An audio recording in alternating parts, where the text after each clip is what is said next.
del área de desarrollo humano y del programa de teletrabajo, les damos la más cordial bienvenida a esta actividad. Les comento que en este tiempo en que estamos realizando trabajo remoto, el área de desarrollo humano ha tenido la iniciativa de realizar charlas, talleres, seminarios, con la finalidad de generar espacios de intercambio e interacción entre los funcionarios y las funcionarias de la Universidad de Costa Rica. Esto para coadyuvar. Una de esas actividades es esta, que hemos denominado manejo del enojo y la frustración en época de crisis. Para desarrollar esta actividad, contamos con la valiosa participación del licenciado Fabio Romero Salas, que es profesional en psicología y labora en el Instituto UEM. Agradecemos la participación de don Fabio. Y antes de darle la palabra a él, quiero invitar a la coordinadora del programa de teletrabajo, Catalina Alfaro, para que nos comparta unas palabras de apertura. Bienvenida, Catalina.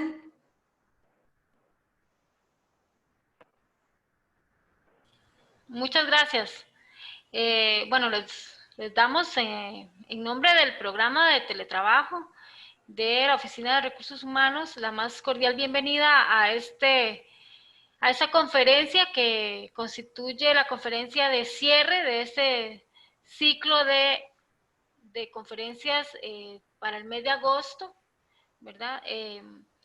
Les solicitaremos que estén atentos para el mes de septiembre, que en el mes de septiembre se celebra el Día Mundial del Teletrabajo. Entonces, en la semana del 15 al 18 de septiembre estamos programando un ciclo de conferencias con temas de mucho interés también y con especialistas de relevancia nacional e internacional, ¿verdad? El día de hoy, particularmente, la selección de este tema surge de la necesidad expresada a través de las consultas al programa de aportar en la salud mental de las personas trabajadoras. Esto debido también a que este año la universidad se declara como el año de la salud mental y justamente, ¿verdad?, confluye con la existencia de esta pandemia que viene a reformular la forma en que veníamos trabajando en la universidad, a reformular de forma temporal el estilo de vida de las personas y en general, digamos, podríamos decir que este tiempo tiene características de crisis, ¿verdad? Y cuando hay un tiempo de crisis, hay un replanteamiento, ¿verdad?, de nuestras emociones, de nuestras preocupaciones y de nuestra vida. Entonces, a través de la necesidad observada, ¿verdad?, de aportar o realizar algún tema encaminado al manejo emocional, ¿verdad?, y a nuestra salud mental, es que don Fabio muy amablemente accede a desarrollar este tema para todos y todas ustedes, ¿verdad? Entonces, espero que sea de mucho provecho, ¿verdad? En tanto la intención de nuestro programa como programa no solo es pues impactar en la tramitología relacionada con el ejercicio de una modalidad que no es presencial, ¿verdad?, sino también en el bienestar de las personas que estamos realizando trabajo en esta modalidad remota en este momento. Entonces, espero que sea de mucho provecho este espacio y le doy la palabra a don Fabio. Muy bien, vale, muchísimas gracias por la introducción. Creo que, bueno, primeramente agradecer a todas las personas que están hoy pues acá acompañándonos. Yo sé que efectivamente pues ustedes la labor ha cambiado para todos, pero propiamente cuando se trata de personas de la universidad pues hay ciertas particularidades y pues como ya lo decían las compañeras, por eso es que se realizó la invitación. Yo muy agradecido del espacio y yo espero que sea una oportunidad para que reflexionemos algunas cosas, para que repensemos algunas cosas.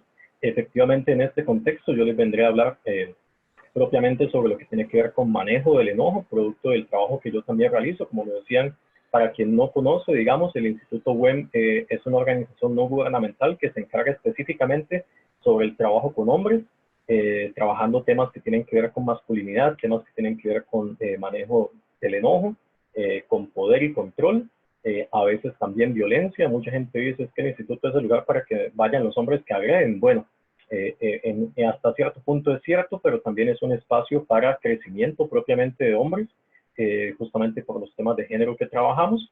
En mi caso, yo ya tengo aproximadamente unos 8 años de trabajar con el instituto.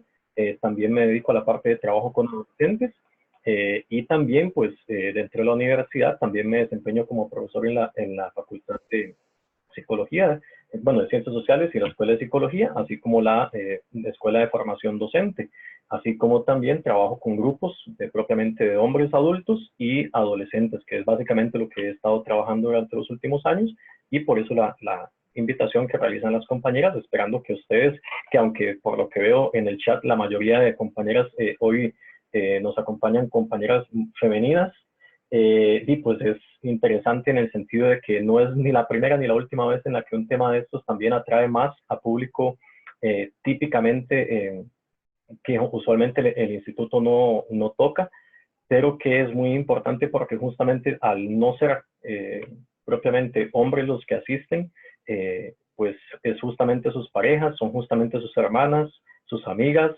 sus hijas, las que nos recomiendan porque aprenden a reconocer muchas de las situaciones que nosotros trabajamos y abordamos, y que al fin y al cabo terminan diciéndole a ese familiar, a esa pareja, vaya, busque ayuda, ubíquese si se quiere hasta cierto punto, y pues algo de eso es lo que trabajaremos el día de hoy, aunado a esta situación de crisis. Y con eso sería importante iniciar diciendo que pues la crisis como tal es una situación que todos vivimos y que todos estamos expuestos en algún momento de la vida. Definiríamos crisis aquí como cualquier cosa que nos suceda en la vida en el momento en el que nosotros decimos, yo no sé qué hacer con esto, las formas en las que yo usualmente resolvía los problemas ya no me funcionan, lo que yo hacía antes y que hacía que las cosas estuvieran bajo control ya no está, o ya no puedo hacer eso mismo, y es ahí donde reconocemos que tenemos una situación de crisis, y es ahí donde viene algo de la temática que trabajaremos hoy. Me avisan, por favor, si se ve la pantalla. Nada más para ver acá. ¿Se ve? ¿Qué dice el enojo? Sí se ve. Señor. Buenísimo.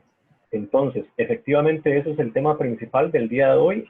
Todo este tema, como lo decía, está anclado dentro de la situación de crisis que vivimos. El COVID nos vino a cambiar la vida a todos, y no importa si estamos enojados, no importa si estamos contentos, no importa si estamos tristes, no hay nada que podamos hacer que esté realmente en nuestro control para modificar la situación en la que estamos. Y por eso, como tal, es una situación de crisis de las más atípicas que hemos vivido en la humanidad. En el caso pues, de mi labor como psicólogo, y sobre todo alguien que ha estado siempre relacionado con el trabajo de intervención en crisis, muy atípico, pero sobre todo también muy interesante, porque usualmente las crisis nos afectan individualmente o nos afectan de a poquitos, pero nunca hay crisis que nos afecten globalmente como ha sido en esta ocasión, y por eso también estamos viendo algunos de los efectos principales en cómo las personas pues tienden a enfrentar estas situaciones. Aquí es donde viene el tema del enojo que trabajaremos hoy. Es importante desde un inicio tal vez definir qué es el enojo. Cuando hablamos de enojo usualmente nos referimos a ciertas acepciones como más negativas. De alguna u otra forma vemos el enojo como si fuera algo que hay que quitar, como si fuera algo que está mal, como si fuese un problema, siempre. Y la realidad es que el enojo es una de esas cosillas complicadas de la vida que tiene varios matices, y algunos de esos matices es lo que me interesa que definamos, porque no tenemos que ver el enojo como un enemigo, no tenemos que ver el enojo necesariamente tampoco como lo mejor que nos ha pasado en el mundo, pero sí tiene particularidades importantes. ¿Cuáles serían algunas de estas particularidades? Bueno, hay que entender que el enojo es una emoción básica. Al fin y al cabo, nos guste o no, compartimos un montón de cosas con los animalitos de la creación, y como seres humanos, esta es una de esas cosas que compartimos. Hablamos de emociones básicas. No sé si alguien vio alguna vez esta película que era enfocada hacia niños, que yo siempre digo que Los psicólogos nos morimos de hambre porque queremos, porque nos robaron todas las ideas de un montón de investigaciones a lo largo de los años, en las que los psicólogos pasaron definiendo las emociones, y si alguien se acuerda de esta película intensamente, va a acordarse de esta noción de emociones básicas. El miedo, el enojo, la alegría, la tristeza, el amor, el desagrado, son emociones básicas. El enojo como emoción básica quiere decir que todos los seres humanos tenemos la capacidad, y que es una de las principales emociones a las que vamos a acceder dependiendo de las situaciones en las que estemos. Luego, aquí pues no se trata de dar una clase ni nada por el estilo, pero hay otro montón de cosas que se conocen como emociones complejas. Eso quiere decir que son uniones de diferentes emociones, eso quiere decir que son combinaciones entre emociones y cogniciones, o sea, pensamientos, y eso va complejizando el tema. Sin embargo, el enojo es una de las piedras fundamentales sobre las cuales la experiencia humana es lo que es. Entonces, hay que entender que no importa qué hagamos, nunca vamos a extinguir el enojo de las personas, a no ser de que yo tenga una de esas condiciones que se leen en los libros, de esas condiciones que salen en las curiosidades de las revistas que podemos leer en una esquina, mientras esperamos la cita del doctor o algo por el estilo, porque es una emoción básica, la vamos a tener siempre de nuestro lado. Lo único que podemos hacer es ver cómo la manejamos. Y parte de este trabajo es lo que, sobre todo a nosotros los hombres, por diferentes razones, no solamente por un tema de sociabilidad, ni de socialización, nos ha costado mucho. Pero eso no quiere decir que tampoco nuestras compañeras de género tengan facilidades necesariamente mayores. Lo que pasa es que hay diferencias en cómo lo manejan. Todos los seres humanos nos enojamos, lo que pasa es que a nosotros los hombres nos han dicho, enójese más fácil, y si usted es hombre y se enoja, todo está bien.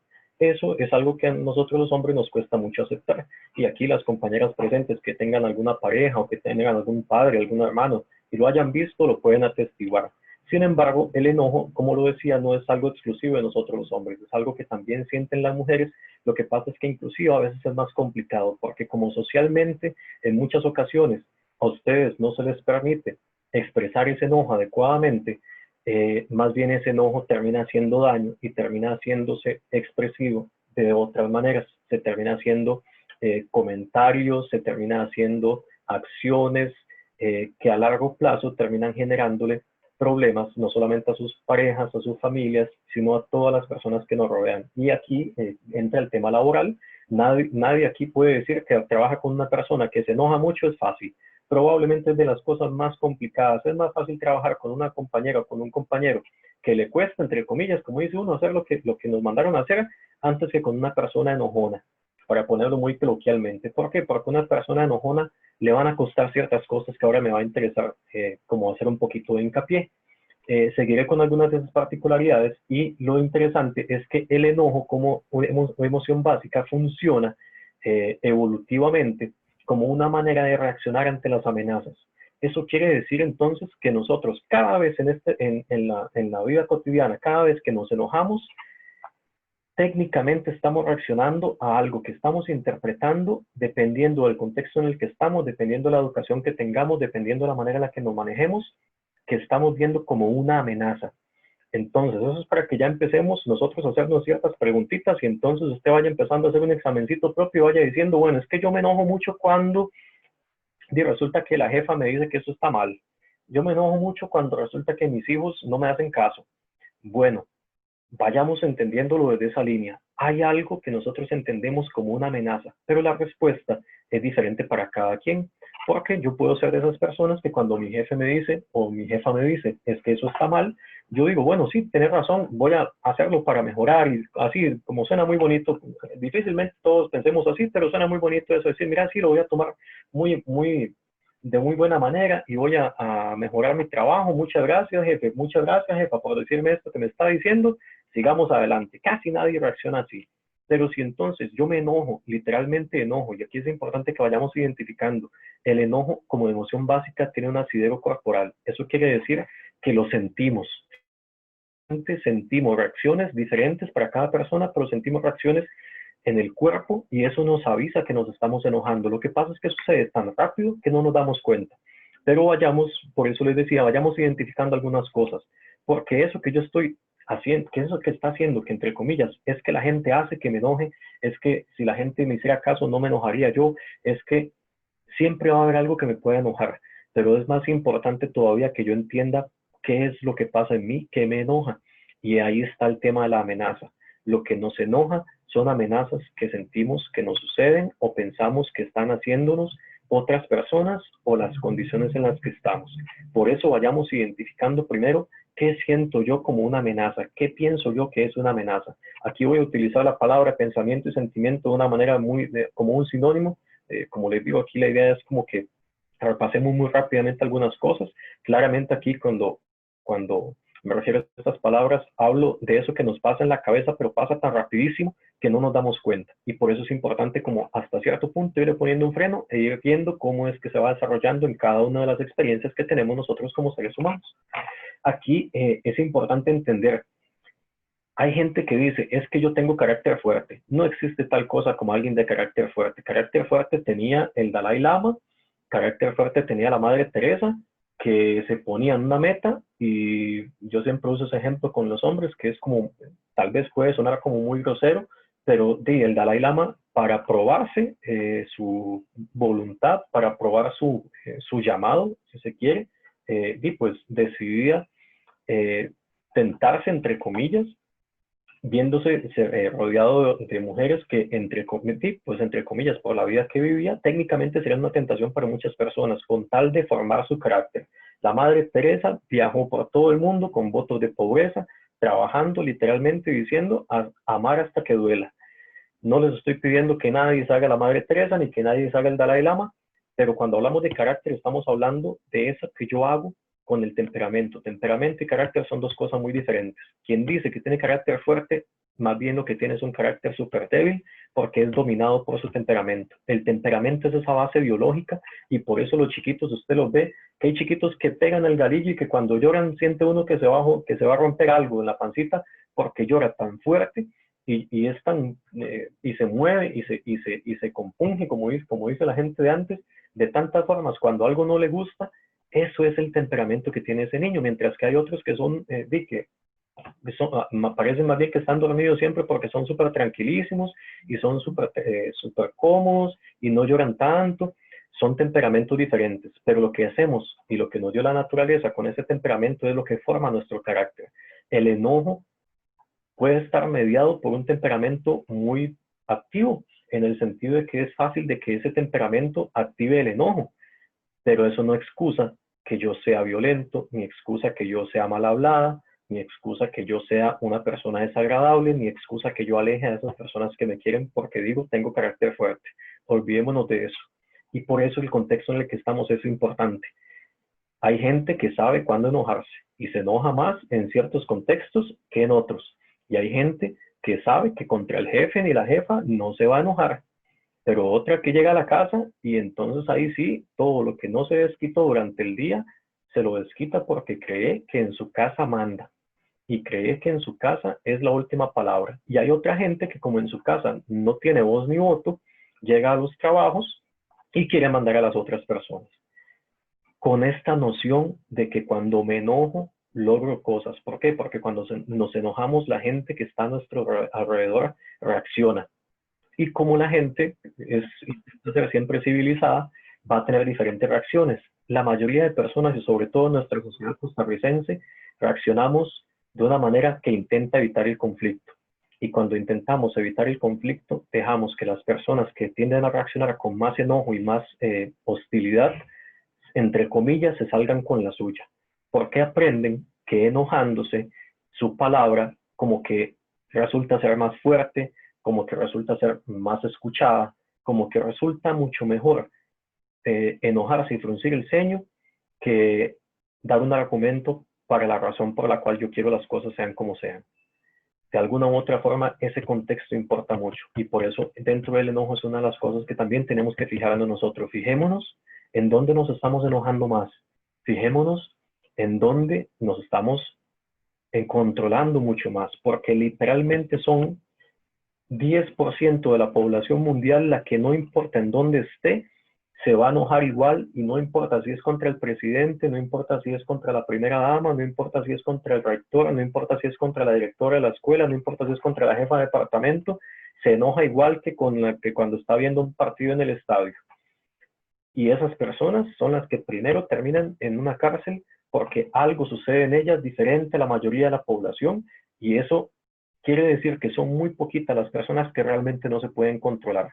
Las demás, lo que pasa es que a veces no queremos controlarnos, porque tenemos muchas ganancias cuando nos enojamos, y es importante que vayamos poniendo la atención a eso. El enojo como tal, entonces, no es ni negativo ni es positivo. No es mala la persona que tiende a sentir mucho enojo durante el día. No es buena la persona que nunca siente enojo, entre comillas, y que casi nunca lo expresa. No existe eso. Lo que existe son expresiones funcionales y disfuncionales. ¿Qué es una expresión funcional del enojo, y sobre todo con este contexto de crisis en el que estamos?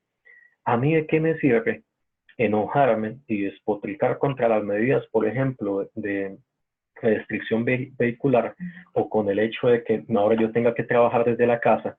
¿Qué gano yo enojándome y agarrando, por ejemplo, la computadora a golpes cuando se va al internet o cuando se pone lenta la computadora? Difícilmente gane algo, pero hijo de pucha, qué rico se siente desquitarse, qué rico se siente desahogarse. Eso es lo que lamentablemente sostiene muchas conductas de enojo y muchas conductas de hostilidad en las personas. Cuando nos enojamos, y cuando, es una de las curiosidades del enojo, inclusive hay algunas investigaciones que lo plantean así, no sé, me pasó hace unos días, bueno, hace unos días, no, me pasó hace unas semanas, me pegué un semejante golpe literalmente pegué el dedo chiquito contra un mueble de metal de esos, de los viejos, en los que había una máquina de coser, y literalmente, aún hoy estoy seguro que me quebré el dedo. Duré semanas y no fui a la clínica para jupón, porque me daba más miedo el coronavirus que el dedo quebrado. Pero en ese momento, literalmente se me fueron todas las malas palabras que no había soltado como en 5 años. Una de las curiosidades del enojo es que su activación emocional y fisiológica hace que inclusive podamos soportar mejor el dolor. Quiere decir que cuando nos enojamos, estamos secretando algunas sustancias, entre ellas adrenalina y otras, que nos permite soportar mejor situaciones inmediatas, pero que como es imposible sostenerla durante largo tiempo, necesitan ser reacciones muy explosivas. El enojo se siente rico, y aquí bueno, no sé si alguien me podrá decir que no, siempre hay excepciones a la regla, pero una de las mejores sensaciones es cuando usted siente que desahogó todo eso en un momento de chicha. Puede ser mediante una palabrota, puede ser mediante un acto de violencia, lamentablemente, de violencia física me refiero. Puede ser que usted agarró algo a patadas.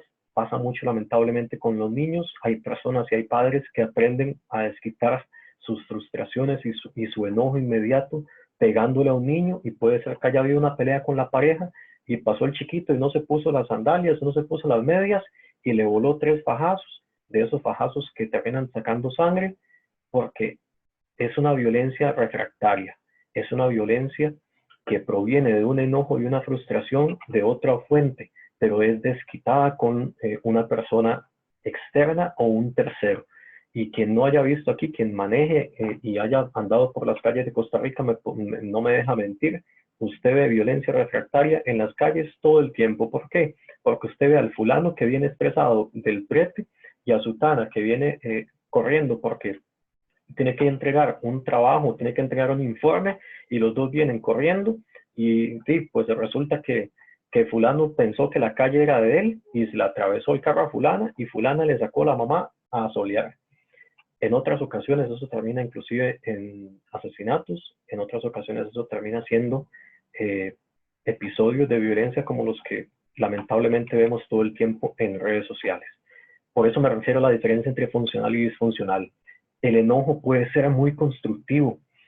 Si alguien aquí es fan de la literatura, yo siempre utilizo este ejemplo. Si alguien se acuerda de la Odisea, si la leyó en el colegio, o si ya no la dan, pero bueno, a mí me pusieron a leer en el colegio y me enamoré de la lectura, y sobre todo la mitología griega. Hay un momento en la Odisea donde uno de los personajes principales le dice a su hijo tipo es que él viene a recobrar todo su reinado, viene a recobrar todo lo que le pertenece, y su hijo tenía años de estarlo esperando, su hijo tenía años de estar esperando por la vuelta de ese padre, y las personas que deseaban robarle pues su reinado a su padre y conquistar a su madre, entre comillas.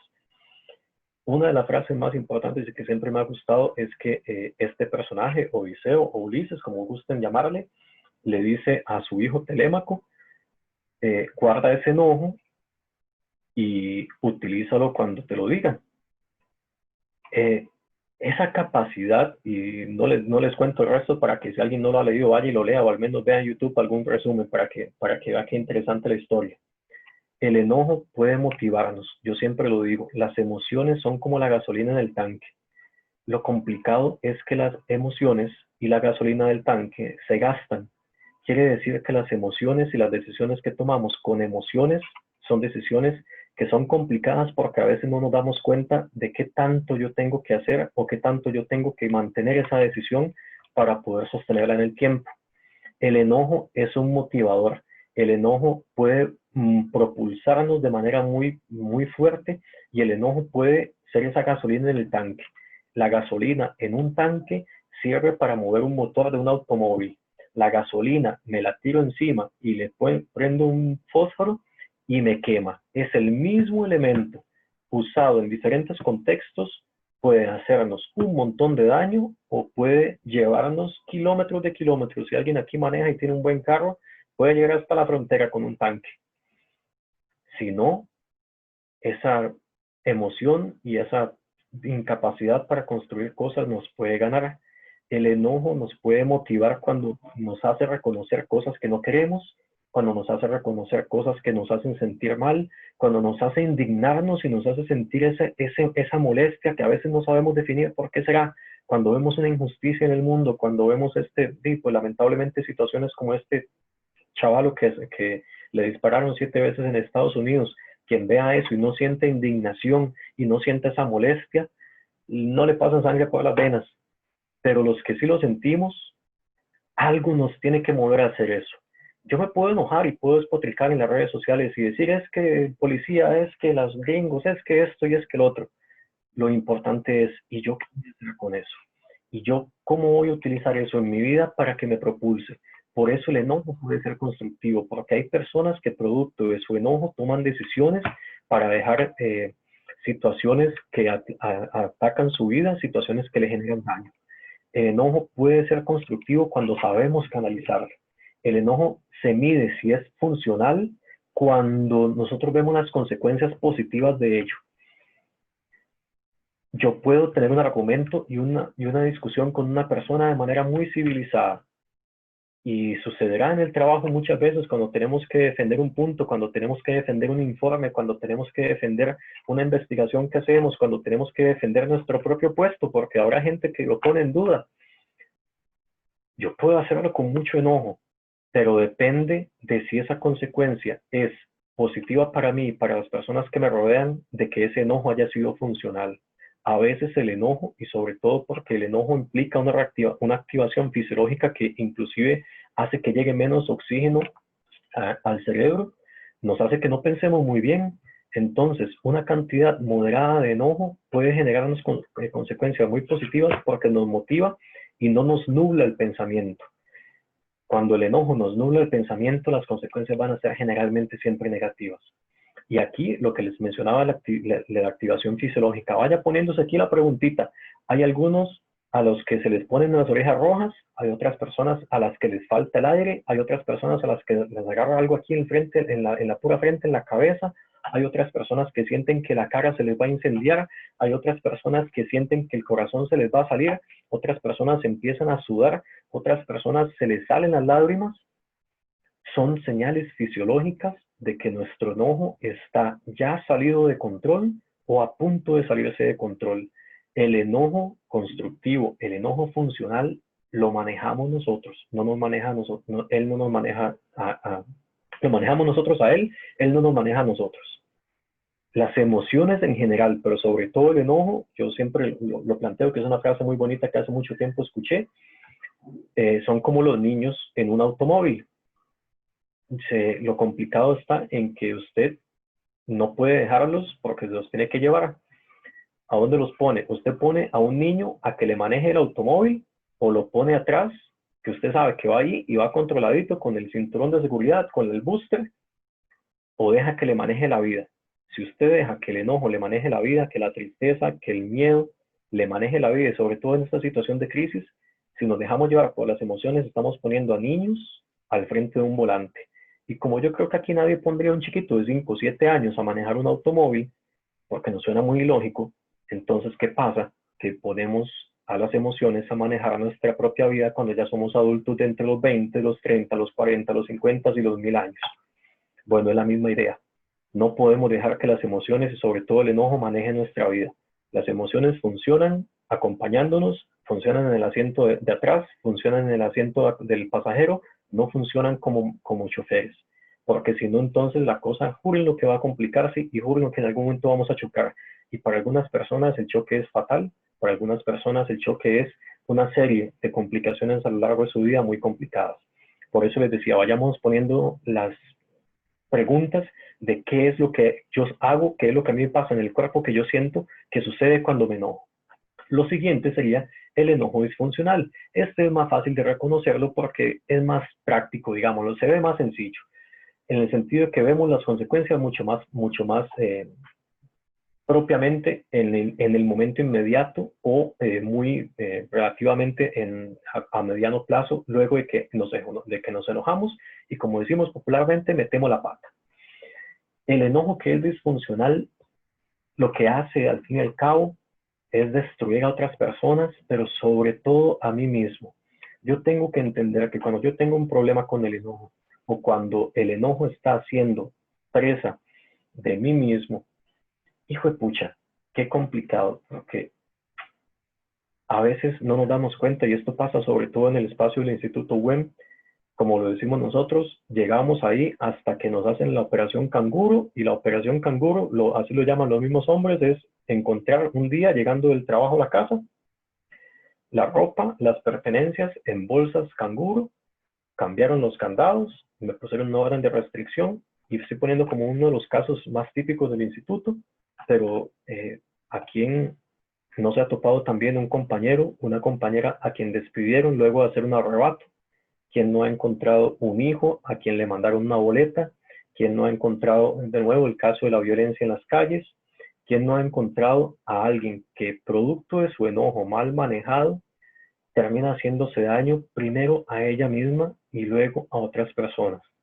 Es complicado cuando el enojo no se expresa con violencia. Es como jodido lo que voy a plantear, pero es que cuando el enojo es violento, se actúa más rápido.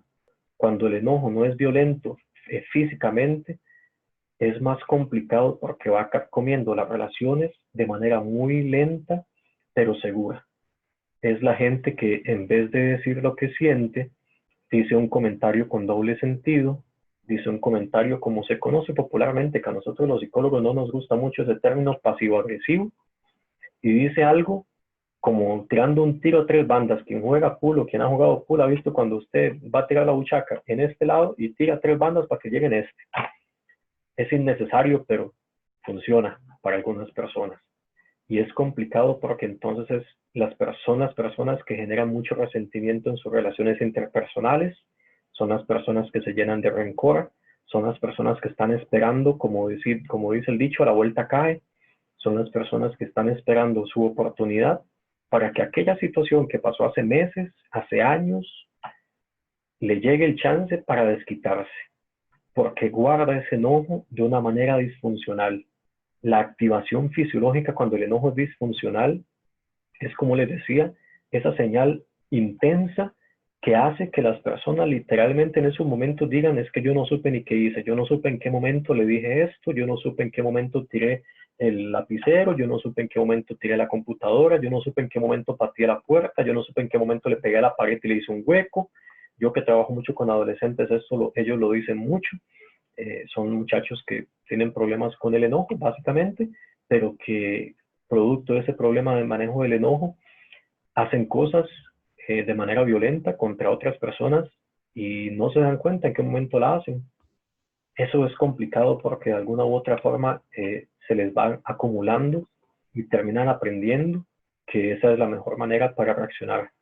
Cuando la vida les dice con la ley o con los vínculos interpersonales destrozados, es ahí donde entienden que esa no era la vida. Por eso lo digo mucho en este contexto, sobre todo la situación de COVID que estamos viviendo, nada más complicado porque literalmente nos pusieron como en un zoológico. Nosotros éramos los que antes íbamos a ver a los animalitos encerrados en las jaulas, por más grandes que fueran, son jaulas al fin y al cabo. La realidad es que ahora nosotros somos los que estamos en una jaula. Y es en la situación en la que estamos donde nos damos cuenta, por ser una crisis, y por eso les decía que la crisis se ve cuando ya las formas en las que la resolvía antes ya no me funcionan. Y es que antes la persona que tal vez iba a trabajar y en el trabajo se distraía porque su situación familiar en la casa es muy complicada, ahora tiene que trabajar en la casa. Y trabajar en la casa implica que el chiquito está haciendo ruido, que el perro ladra mucho, que el gato se orinó en algún lado, que el gato me botó los adornos. Y aunque son cosas muy sencillas, híjole, es que trabajar en la casa y vivir en la casa es complicado. Y por eso esa activación fisiológica que les mencionaba, en la situación de crisis que estamos, se agrava mucho más. Porque lamentablemente pasamos del 0 al 10 en 2 momentos. Y cuando ya a mí me dolió la cabeza, cuando ya a mí me dio la sudoración, cuando a mí me palpitó el corazón demasiado rápido, es ya demasiado tarde porque ya pegué un grito, porque ya di un golpe, porque ya pasé una raya que una vez que se pasa, lamentablemente lo que sucede es que aprendemos a pasarla mucho más rápido y mucho más fácil las siguientes veces. Hay mucha gente que dice, es que yo nunca había hecho, yo nunca había gritado, yo nunca le había dicho esto, yo nunca la había tomado de los brazos, yo nunca la había empujado. Pero una vez que lo hicieron, lamentablemente empezaron un camino hacia abajo en el que lamentablemente se hace muy difícil detenerse.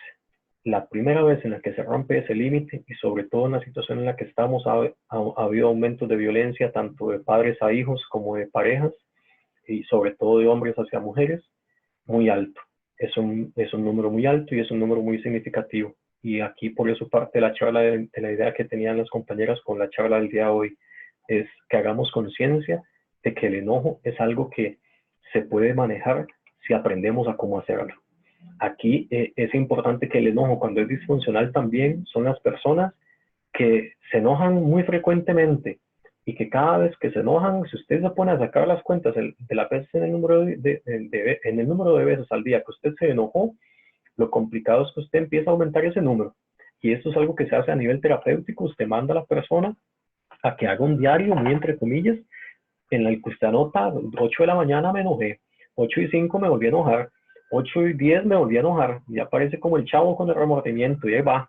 Y todo el tiempo de pasa y sigue sucediendo y sigue sucediendo. Lo malo es que eso se hace literalmente como una conducta adictiva, en el sentido de que la mecánica implica que usted cuando se enoja va acumulando enojo y va haciendo que entonces usted, comparado a hace un mes, comparado a hace 3 meses, en el que usted empezó a tener enojos más intensos y más frecuentes, ya usted diga, pero es que no es nada, es que aquel día yo no estaba enojado, es que comparado a ayer, yo no estaba enojado.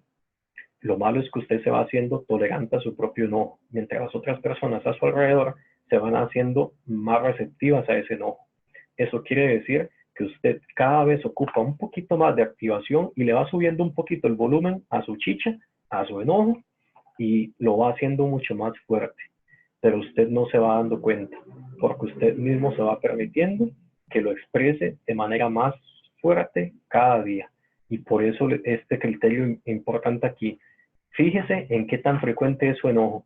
Fíjese en qué tan intenso es su enojo.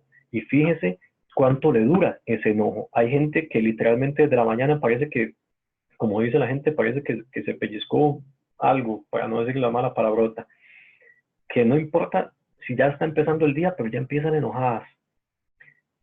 Qué mal, digamos, y qué complicado, porque estas personas ya no distinguen y más bien hay que empezar a contar los momentos en los cuales no están enojadas. Pasan tan enojadas durante todo el día que más bien es extraño cuando no lo están. y el diario usted ve literalmente las casi 24 horas del día, si pudieran monitorear hasta los sueños, son enojados. Y pasan enojadas de su cantidad de horas de vigilia, más de un 80%, más de un 85% de las horas que pasan despiertos y despiertas, pasan enojadas. Y estas personas ya tienen relaciones interpersonales muy deterioradas producto de esa cantidad de tiempo que tienen de estar así enojadas. Aquí lo importante es ver y que vayamos desenmarañando un poquito el enojo. El enojo funciona así. Pasa algo, un evento.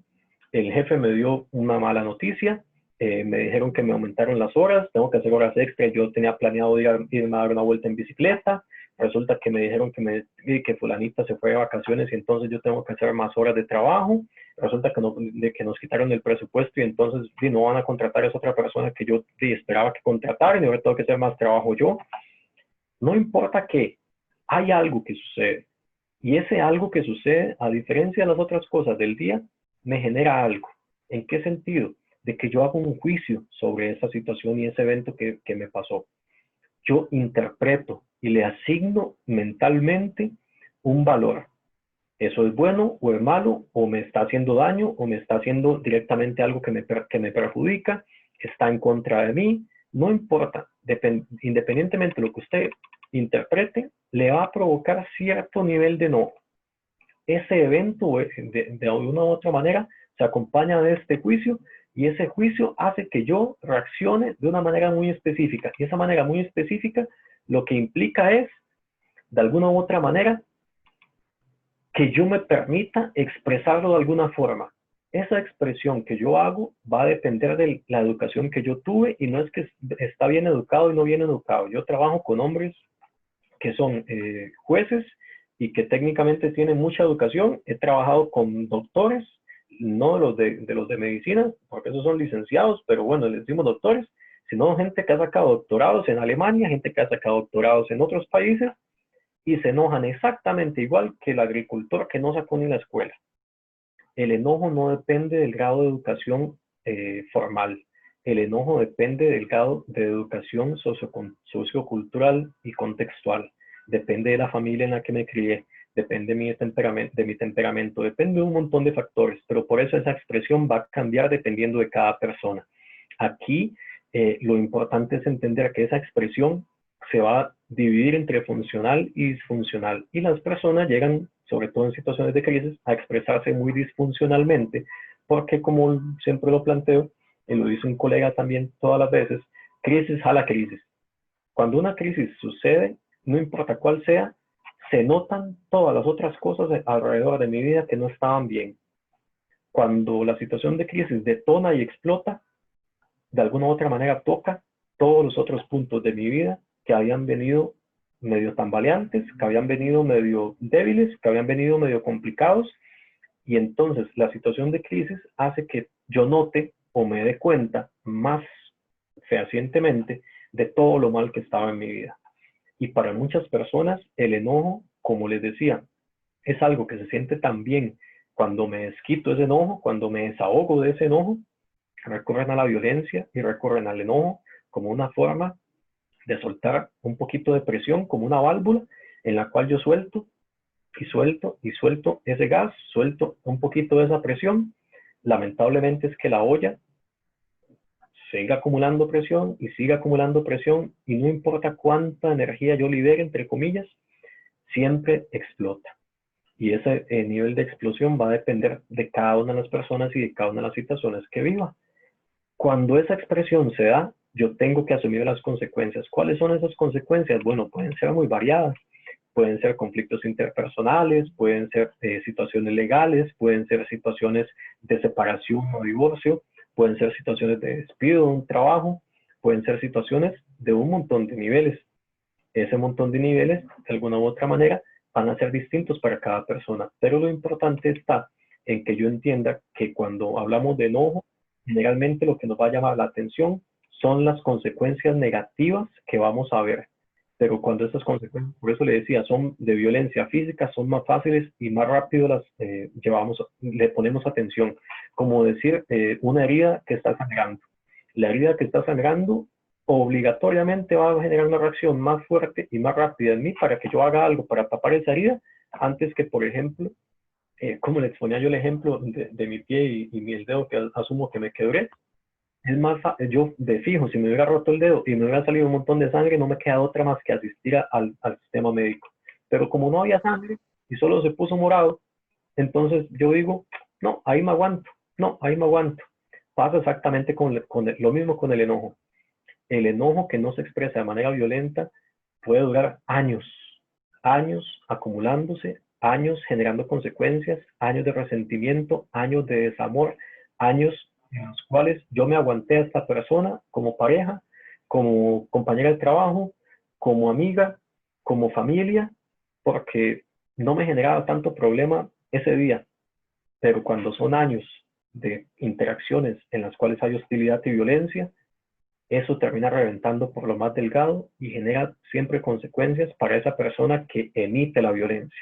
Aunque dure mucho tiempo, el enojo, yo siempre lo digo, es como un boomerang. Lo que pasa es que el boomerang se tira tan fuerte y con tanta capacidad que la distancia que abarca es de kilómetros, de kilómetros, de kilómetros, pero de que vuelve, vuelve.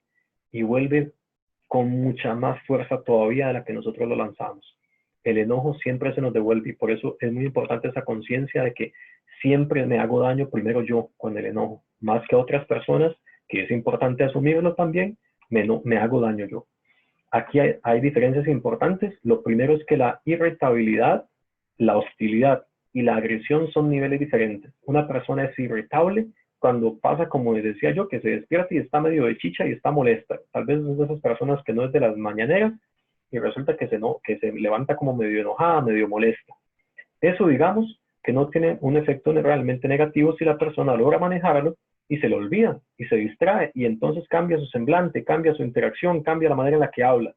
Lo complicado está en que cuando yo no manejo mi irritabilidad, paso a la hostilidad.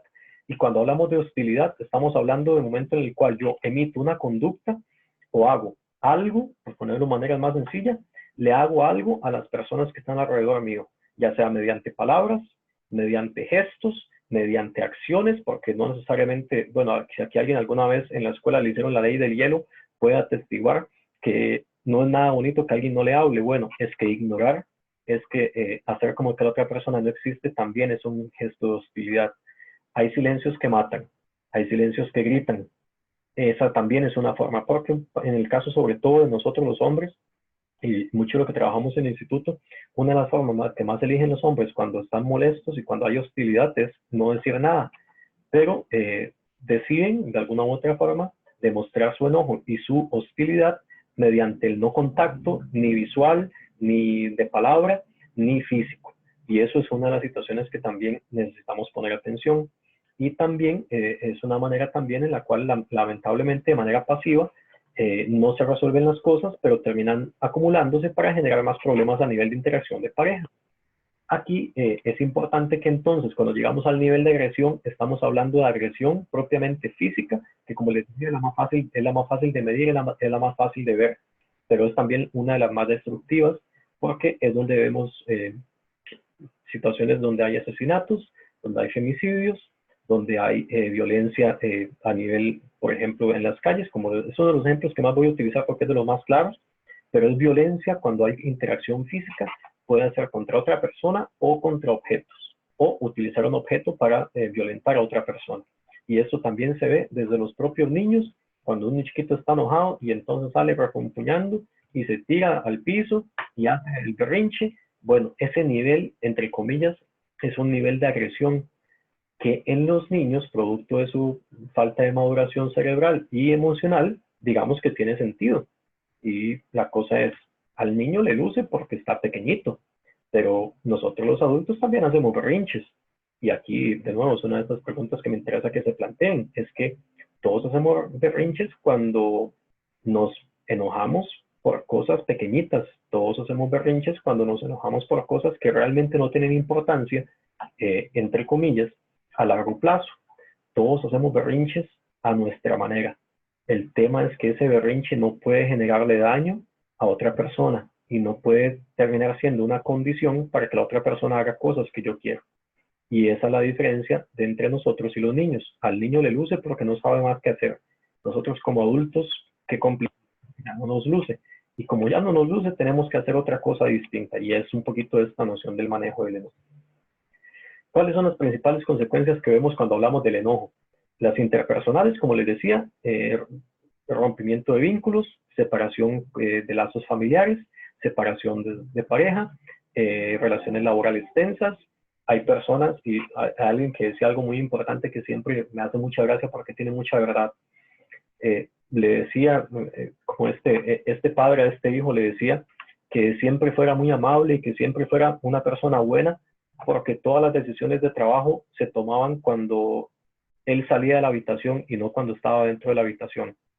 Una persona que le cuesta mucho el manejo del enojo es una de esas personas que tan capaz sea. Es una persona que lamentablemente no es buena para trabajar en conjunto y nadie quiere en un ambiente laboral. Y podrá ser el mejor o la mejor en su trabajo, pero cuando la decisión se tome, probablemente ese enojo va a salir a reducir y va a decir, es que con fulano no se puede, es que con fulana no se puede, es que fulano no aguanta nada. Qué jodido, porque cuando eso es una valoración que hacen muchas personas en un ambiente de trabajo, no es que todo el ambiente de trabajo esté contra mí. Tal vez yo debería ponerle atención a algunas de esas cosas que otras personas ven y que me han impedido avanzar más en mi vida laboral y en mi vida profesional, porque esa decisión que se tomó a puerta cerrada es eso, una decisión que se toma valorando lo que otras personas ven, no necesariamente mi calidad de trabajo, que por más buena que sea, va a depender siempre de la interacción con otros. Y eso es un evento también complicado porque sucede mucho y se ve mucho a nivel terapéutico. La agresividad. Hay personas que lamentablemente aprenden, como les decía, a ser agresivas, a demostrar de manera violenta su manera de pensar y que aprenden a imponer su voluntad con la violencia. El momento en el que yo aprendo o intento aprender que la violencia es la única forma de resolver las cosas, que es también un dicho muy trillado, pero que es una metáfora bastante importante, yo solamente veo, pues cuando yo lo único que tengo es un martillo, lo único que veo son clavos. Y es esa persona que lamentablemente en algunas ocasiones le puede funcionar el enojo. Como le decía antes, el enojo es muy funcional, es una emoción que nos da la evolución. Si yo, lamentablemente, alguien me quiere hacer daño, me quiere asaltar, me quiere pegar por X o Y razón, yo tengo dos opciones, o corro o me defiendo. Y el enojo hace que yo salga corriendo con mucha más fuerza, por eso les decía el tema de la adrenalina, entre otras sustancias. Pero si yo me defiendo, ahí el enojo va a ser muy funcional, o si otra persona está siendo violentada y yo soy la única persona ahí, mi enojo me va a ayudar a pegarle más duro para evitar la violencia, si no me queda otra opción. Pero las personas que generalmente tienen problemas con el enojo terminan siendo sobreagresivas y terminan tratando todas las situaciones de manera violenta o agresiva. Y entonces, no importa si es la comida, no importa si es el informe, no importa si es el estudiante, no importa si es el profesor, no importa quién sea, yo voy a reaccionar de manera agresiva porque creo y aprendí que la mejor manera de resolver las cosas era de manera violenta y con agresividad de palabra o de acción. Hay problemas laborales, como les decía antes, pues es uno de los principales elementos, y problemas legales, como les decía, cuando una persona que tiene problemas con el enojo no se le pone un freno en su nivel familiar, en su nivel laboral y en su nivel sociocultural, se encuentra con lo legal. Y el enojo solamente tiene tres caminos: el hospital, el cementerio o la cárcel. Y lamentablemente es complicado porque hay personas que desarrollan problemas de circulación y cardiovasculares producto de su sobreactivación con el enojo. Como les decía, el enojo tiene consecuencias fisiológicas, tiene un asidero fisiológico. Como el cuerpo se activa tanto, el cuerpo literalmente bombea más sangre, el corazón funciona mucho más, y personas con hipertensión terminan dándoles un paro porque se enojaron. Por un chichón literalmente se fueron. Qué complicado y qué lamentable morirse de un chichón. Qué anécdota más triste. Digamos que no es una anécdota de esas heroicas, es que llegas, se terminan haciendo más bien de esas anécdotas que la gente cuenta como curiosidades. Diga que yo conocí a un fulano que se murió de un chichón. Si usted quiere ser alguien de esa historia, siga como va, y vaya directito a hacer una anécdota de alguien más en una fiesta que dijo, yo conocí a ese fulano que se murió un chichón, porque le tiraron el carro, porque le dijeron que no en un informe, y así sucesivamente. Esas no son situaciones que ojalá le pasen a nadie de las personas que están escuchándolo ahorita hoy. Le cuesta más tomar decisiones. Una persona que se enoja mucho, le va a ser muy difícil aprender a diferenciar y aprender a ver el camino más adecuado. Como lo decía antes, el enojo provoca menos oxigenación cerebral, provoca que usted piense menos, o al menos no que piense menos, sino que piense con menos claridad. Como usted piensa con menos claridad y usted pasa muy enojado todo el tiempo y usted toma una decisión con enojo, como lo decía antes, el combustible enojo le va a durar muy poquito. Y entonces son esas personas que pasan de trabajo en trabajo porque dicen, mandé al carajo al jefe, mandé al carajo al compañero de trabajo, porque me dijo que me vistiera así, porque me dijo que no hiciera esto así. Lamentablemente son esas personas entonces que tampoco son buenas estrategas. Son personas que no van a estar en una posición de liderazgo. Usted puede ser uno de esos soldados, entre comillas, del departamento buenísimos porque fulanito le entra todo y pelea todo. Pero fulanito no va a estar en una posición en el sentido de estrategia y liderazgo porque lo único que sabe hacer es pelear. Porque lo único que sabe hacer es defender su punto. Pero no aprende a pensar de manera estratégica para largo plazo. El enojo hace que yo tome decisiones de corto plazo y generalmente malas, o al menos que solucionan de momento las cosas. Son como poner una curita a una herida. Puede ser que le funcione, pero la realidad es que lo más probable es que la curita no le va a funcionar para curarle el hueso quebrado. Le va a curar una heridita chiquitita. El enojo hace que yo no piense adecuadamente.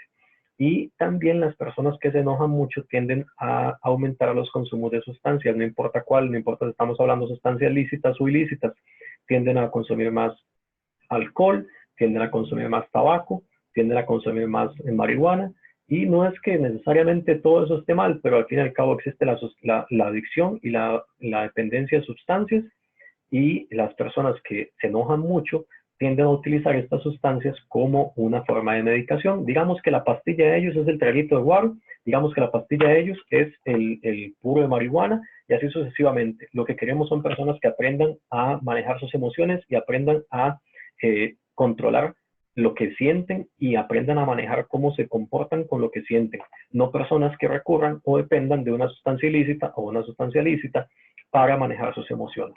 Yo sé que se me está yendo el tiempo, entonces nada más voy a intentar ir un poquito más rápido para no hablar tanta paja, porque siento que estoy hablando mucho. Pero bueno, hay detonantes internos y detonantes externos. ¿Qué son detonantes internos? Aquí lo importante es que usted puede tener buenas excusas para enojarse siempre. Siempre va a haber una buena excusa para enojarse, si usted la quiere ver así. Las cosas internas o los detonantes internos son las cosas que yo hago en el sentido de que yo paso un evento y esa interpretación que hago la hago como una afrenta a mí mismo, en el sentido de que es que eso es injusto, es que según los valores que yo tengo, es que yo creo que las personas tienen que comportarse de cierta manera. ¿Cómo es posible que fulanito tenga los pies en la mesa y yo en esta casa siempre le he dicho que no se pongan los pies sobre la mesa? Y ahí están los pies sobre la mesa. Entonces los pies sobre la mesa lo que dice es que es un chiquillo maleducado y dice que no me hace caso. Y eso es un detonante interno para que entonces yo no le diga al chiquillo baje los pies, sino que le diga pero pedazo de tal por cual, y le mienta hasta la compañera de vida mía para decirle baje los pies de la mesa. Esos detonantes internos son las valoraciones que yo hago, de situaciones que yo pienso que me están haciendo las personas, o las personas están de alguna u otra forma comportándose así para hacerme daño a mí. También pasa mucho con las expectativas. Yo he trabajado tan fuerte aquí, yo trabajé por ese ascenso, y cómo es posible que esta jefa me diga que es que yo no le haya dado el puesto a fulanita, nada más porque son amigas, nada más porque nada más porque se llevan muy bien, y yo he trabajado en este departamento tantos años, eso es porque me lleva ley, eso es porque la lleva contra mí. Toda esa valoración pasa dentro mío sin que necesariamente sea la razón por la cual están sucediendo las cosas en la vida real. Esos detonantes internos son los más peligrosos porque dependen de lo que yo creo. Ya vemos algunas personas que nos hacemos muy buenas historias y muy buenas novelas para excusar la manera en la que nos comportamos. Y eso es importante que lo entendamos. Los detonantes externos son las cosas que son realmente amenazas y que sí son cosas que objetivamente necesitan que yo me enoje. Por eso lo decía, el enojo es el único momento en el cual se justifica la violencia y la agresión, es el momento en el que mi vida o la de alguien más está en peligro. Esos detonantes externos pueden ser una persona que me asalta, pueden ser una persona que le va a hacer daño a un familiar mío, a una persona en la calle. Ese momento, ese detonante externo es excusa de enojo y de violencia. Nunca más. Todas las demás ocasiones son situaciones en las cuales son valoraciones internas que yo hago para enojarme. Que no es que me guste enojarme, sino es que yo necesito cambiar un poquito mi perspectiva de vida. Quien se enoja pierde, como dice el dicho. Bueno, el que se enoja niega que tiene un problema. Generalmente todas las personas que padecen de enojo, y no es que el enojo sea una enfermedad, creo que es muy importante entender esto, el enojo es nada más un patrón de comportamiento que aprendemos y que podemos desaprender. Nadie nace enojado toda la vida, ni morirá enojado toda la vida si así lo quiere. Puede cambiar. Es una persona que minimiza, o sea, la persona que se enoja mucho siempre va a decir eso no es nada, es que eso, yo estaba, nada más es porque estaba enojado, no, es que me dio un poquillo de chicha. Y ese poquillo de chicha es un parabrisas quebrado, ese poquillo de chicha es el ciclista que agarró a golpes, bueno, no sé si a golpes, agarró un palo, no me acuerdo qué, ahí en Correabat y le rompió todos los parabrisas al chofer del bus. Yo no sé qué pasó, lo único que vi es la expresión de enojo del ciclista, que puede haber tenido razón. Sí, puede ser que el chofer del bus le haya echado el bus, efectivamente, y qué susto que casi me maten. De eso a lo que él hizo, yo no sé si haya una correlación efectiva. A lo que voy es, casi lo mata. Lo más sano hubiese sido denunciar al autobusero, si es que así fue. Si no, yo no sé por qué pasó, pero en fin, ¿qué tenía que ver los parabrisas del bus? Pudo haber llegado la policía, se lo pudo haber llevado. Bueno, es que el que dice es que eso no es nada, hijo de pucha, es que hay que sentarse a ver entonces qué será algo para usted. Pasa esto también mucho con las personas que son violentas contra sus hijos. Si les dicen, y nos dicen a nosotros, es que digas que yo no soy violento, ya le contara yo lo que mi papá hacía conmigo. Me hincaban en maíz, me ponían chile, me ponían a jalar sacos.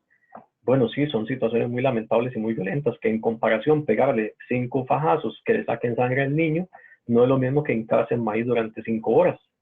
Estamos de acuerdo en que no se comparen, pero las dos son violentas. Y entonces no vale que comparado con mi vivencia, eso haya sido menos violento, porque al fin y al cabo es violento. Y el punto es eso, que es una acción violenta. Por eso la minimización es muy complicada con las personas que padecen de esta activación del enojo. Es una persona que responsabiliza a otros. El que se enoja siempre tiene la culpa del otro.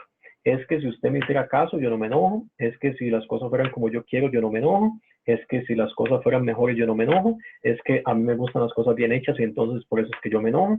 Es que siempre hay una buena excusa para que la otra persona tenga la culpa. Es la sociedad, es el policía, es la caja del seguro social, es quien sea, no importa quién sea, alguien siempre tiene culpa de mi enojo. Yo nunca tengo responsabilidad sobre mi enojo. Y es una persona que le cuesta también motivarse. ¿Por qué? Porque cuando usted pasa tan obstinado con la vida, le cuesta verle el lado bonito. Y la motivación depende de que yo vea lo positivo en las situaciones en las que estoy y en los contextos en los que estoy. La cosa aquí es entonces, sobre todo en esta situación de crisis, es muy fácil enojarse con la pandemia y enojarse con el COVID. Y ustedes lo ven, más allá de una posición política, que usted puede votar por el PAC, usted puede votar por el Frente Amplio, usted puede votar por la Liga, puede votar por Saprissa, por quien usted le dé la gana votar, no importa. El tema es que si ustedes lo notan, y sobre todo en redes sociales, las personas agarran al gobierno o agarran a la autoridad como un recipiente de su frustración y de su enojo. Y entonces, por eso también, o usted ve personas que creen que son más importantes que la restricción y por eso les hacen multas, o personas que también se inventan conspiraciones y resulta que entonces la vacuna tiene un chip para que nos controlen a todos. Bueno, es que todas esas situaciones implican maneras en las cuales se canaliza el enojo, que no son directamente violentas o agresivas, pero que van dispuestas a ello. Por eso usted ve personas haciendo manifestaciones, por eso usted ve personas más estresadas en la calle, porque claro, pues aquí no se trata de tapar el sol con un dedo. La condición de crisis que tenemos con el COVID es muy importante, sobre todo económicamente, pero también emocionalmente. Y lo que pasa es que las personas que ya tendían y ya tenían el enojo como una forma muy fácil de accesar a expresar sus emociones, con esta situación se destaparon el triple. Por eso lo planteo. Es una situación complicada porque el enojo ocupamos aprender a manejarlo. La cosa es, ya usted descubrió que usted tiene problemas con el enojo. Bueno, usted tiene que sentarse a hacer un examen de conciencia.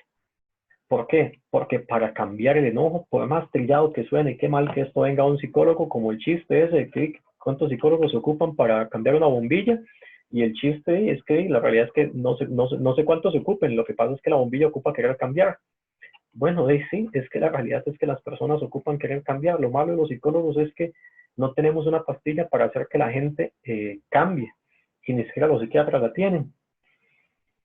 Es más fácil cuando yo soy doctor y le mando una pastilla para la presión. La presión, técnicamente con la pastilla le va a hacer caso a la pastilla. Lo complicado con el enojo es que, aunque sí, efectivamente hay medicación que puede funcionar para regular emociones, no cambia lo que yo pienso. Y la persona que, aunque esté medicada, ya no exprese de manera agresiva, necesariamente violenta, sus enojos, va a seguir pensando y va a seguir enojándose. Y va a seguir interpretando el mundo como algo que le sucede y algo que le hace daño. Para manejar el enojo, como muchas otras cosas, yo tengo que darme cuenta para qué quiero cambiar. Y esto tiene que ver con cuál es la función del enojo en mi vida. Es una pregunta como tanto filosófica, paradójica, póngale el nombre que a usted guste. Pero el enojo tiene una función para todos, y sobre todo para quien padece de una activación constante de enojo. El enojo sirve para algo. Es importante que usted se empiece a preguntar de qué me sirve el enojo a mí, para qué lo utilizo, cuál es la ganancia que le saco yo al enojo, porque muchas personas nunca cambian porque les sirve más mantenerse enojadas. Evita que hablen de sus emociones, les evita sentirse vulnerables, les evita expresar y ponerse ellas con ellas mismas a ver, ¿y a mí qué me sucede? Y eso es muy importante dentro de cualquier tipo de cambio a nivel emocional y psicológico. ¿Cuáles son mis metas? ¿Yo qué quiero hacer cuando me deje de enojar? Para eso, generalmente lo complicado con el enojo es que yo tuve que haber tocado algún tipo de fondo. Tiene que haberme despedido de un trabajo, tiene que haber habido una pareja que me dejara, tiene que haber un hijo que ya no me hable, tiene que haber algún trabajo que yo vea cómo ascienden las otras personas, todas menos yo, y así sucesivamente. Tiene que ser que tenga una consecuencia económica. Agarré a patadas el teclado porque se fue el internet y el teclado no tenía nada que ver, y era yo el que no había conectado, se había desconectado el cable y me quedé sin teclado, y ahora ¿qué hago? Tengo que tener una consecuencia de algún tipo, y por eso tengo que ver muy claramente, ¿y yo qué quiero lograr cuando me deje de enojar? ¿Yo qué tipo de persona quiero ser? Es eso lo que nos interesa que se pregunten hoy. ¿Cuáles son las circunstancias? Hay gente que cambia porque le dicen cambio, que es una buena excusa, pero no se sostiene en el tiempo.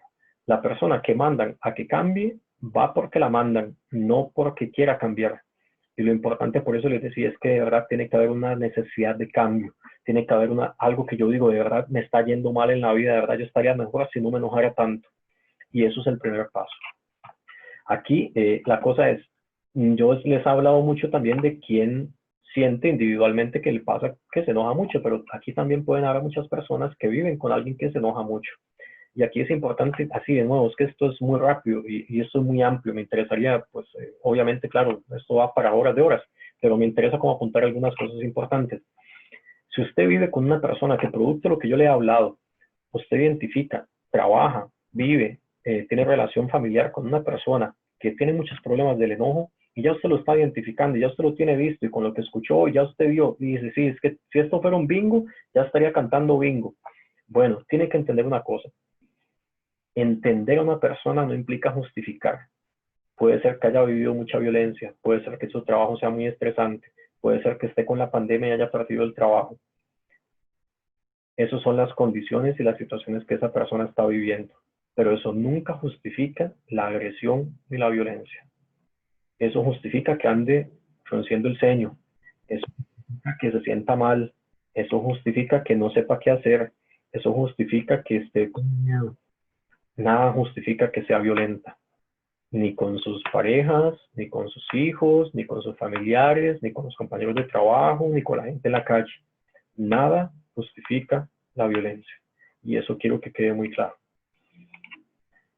Es importante que usted sepa que la persona que es violenta, que la persona que padece de estas condiciones de enojo puede terminar siendo violenta, y lo más probable es que algún día explote contra sí misma o contra otra persona. De nuevo, algo que nos sucede mucho a los hombres en este país y a nivel mundial. Los hombres pues por cada mujer que se suicidan 3 hombres a nivel mundial. En este país estamos en una proporción de 2 a 1, o sea que por cada mujer que se suicida hay 2 hombres que se suicidan. Eso no digo, y esto también es otro tema súper complicado y súper amplio, pero uno de los factores es que los hombres que se suicidan son hombres que no aprenden a manejar sus emociones y que terminan siendo violentos contra sí mismos. Los otros tipos de hombres que padecen del enojo y entre otro montón de condiciones y que expresan su enojo mediante maneras violentas son los que terminan engrosando las listas de violencia doméstica. Su seguridad está primero. Una persona que padece del enojo algún día va a explotar contra sí misma o contra usted o personas cercanas a usted. Está en usted evitar que esa persona explote, en el sentido de que usted es la única persona que puede ponerse a salvo antes de que esa situación se lleve a más. Puede ser también una persona en el trabajo.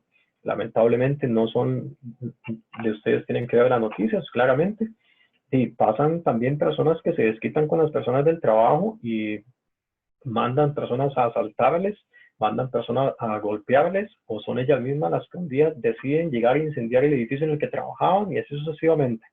Sobran personas que lamentablemente no saben manejar sus emociones y están muy complicadas en estos días.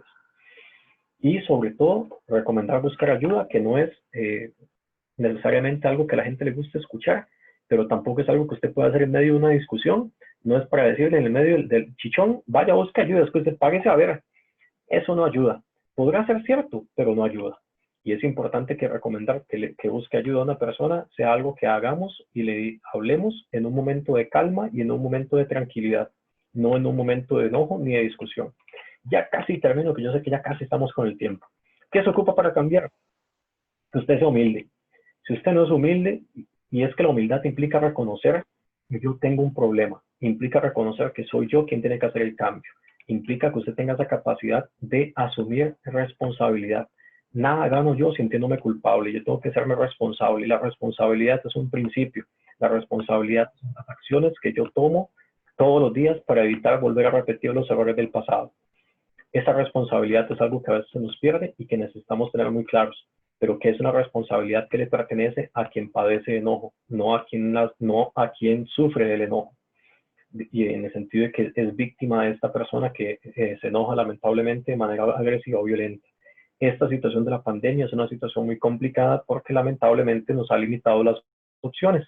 Y claramente una persona que está en violencia no puede tomar las mismas decisiones porque tal vez no hay tantos trabajos. Yo no puedo irme del trabajo porque reconozco que mi jefa es violenta y entonces, al ser violenta, yo tengo una de dos: o intento que esa persona cambie en el sentido de que hablo con el departamento en el que estoy, hablo con un superior, o me queda nada más salirme del trabajo porque no hay otra. Bueno, en esta condición en la que estamos, las posibilidades se reducen y yo entiendo eso. Lo que pasa es que entonces, como esas posibilidades se reducen, este periodo tiene que servirnos para hacer un plan de cómo vamos a salir de esa situación en la cual una persona que padece de enojo nos está haciendo mucho más complicada la vida laboralmente, familiarmente o vincularmente, como pareja, digamos. Es importante la autorreflexión, es importante que tome acciones concretas. Eso quiere decir, no es que yo cambio, voy a empezar a cambiar mañana, no. Eso es, yo cambio a partir de hoy. Y en esto siempre se ocupa ayuda. Es muy difícil cambiar por cuenta propia. No es que no se pueda, pero es más complicado, es más largo. Yo puedo llegar de aquí a Estados Unidos caminando, de que se puede, de lo que tiempo que dure, de las cosas que me tope y dificultades que me tope, de las posibilidades de que me suceda algo en el camino, son otros 100 pesos. De que se puede. La cosa es que el camino puede ser muy difícil o casi que imposible solo. Pero si me acompaño de la VIP, si me ayudo y pido plata, aunque sea para comprarme el boleto de avión, me es más fácil y llego. De que se puede llegar de las dos formas, se puede llegar de las dos formas, pero una es mucho más complicada y mucho más imposible que otra. En una llevo todas las de perder, en la otra llevo menos posibilidades de perder. Y aquí es importante algunas técnicas que me interesa que también repasemos. La evitación. Si yo aprendo a reconocer qué situaciones me generan daño o me hacen muy difícil controlar mi enojo y son situaciones en las cuales yo tengo la posibilidad de evitarlas, esa sería una de las primeras opciones. Si yo soy una de esas personas a las que les cuesta demasiado manejar, porque resulta que con nada me enojo con quien maneja, porque sobra gente que maneja mal en el mundo y en el país y todos manejan mal menos yo, intente evitarlo. Mientras usted tenga un problema con el enojo, intente evitarlo. Si usted no puede evitar la situación, hay algo que se llama tiempo fuera. Si a alguien aquí le gusta el básquet, el tiempo fuera funciona igual. Cuando la cosa está muy complicada, la cosa está muy fea y vamos perdiendo como 25-0, pido un tiempo fuera y me uso ese tiempo para aclararme la cabeza, para tranquilizarme y para seguir el plan de juego. Es lo mismo acá, en situaciones de pareja, en situaciones familiares, en situaciones de trabajo. Es importante que yo hable con estas personas con las cuales puedo hacer que tenga un problema y les explique y les diga, vean, yo aprendí algo que se llama una técnica de tiempo fuera. Eso quiere decir que cuando usted esté muy enojado, muy enojado, eso quiere decir que cuando yo estoy muy enojado, muy enojado, y pues vamos a tomar un tiempo fuera y yo le voy a decir, vea, ya creo que ya nos estamos complicando, tiempo fuera, yo me voy a un lugar que yo reconozco, que es un lugar que me genera tranquilidad, voy, me doy una vuelta caminando al barrio, me tomo un break y salgo 5 minutos a tomar agua, a respirar aire.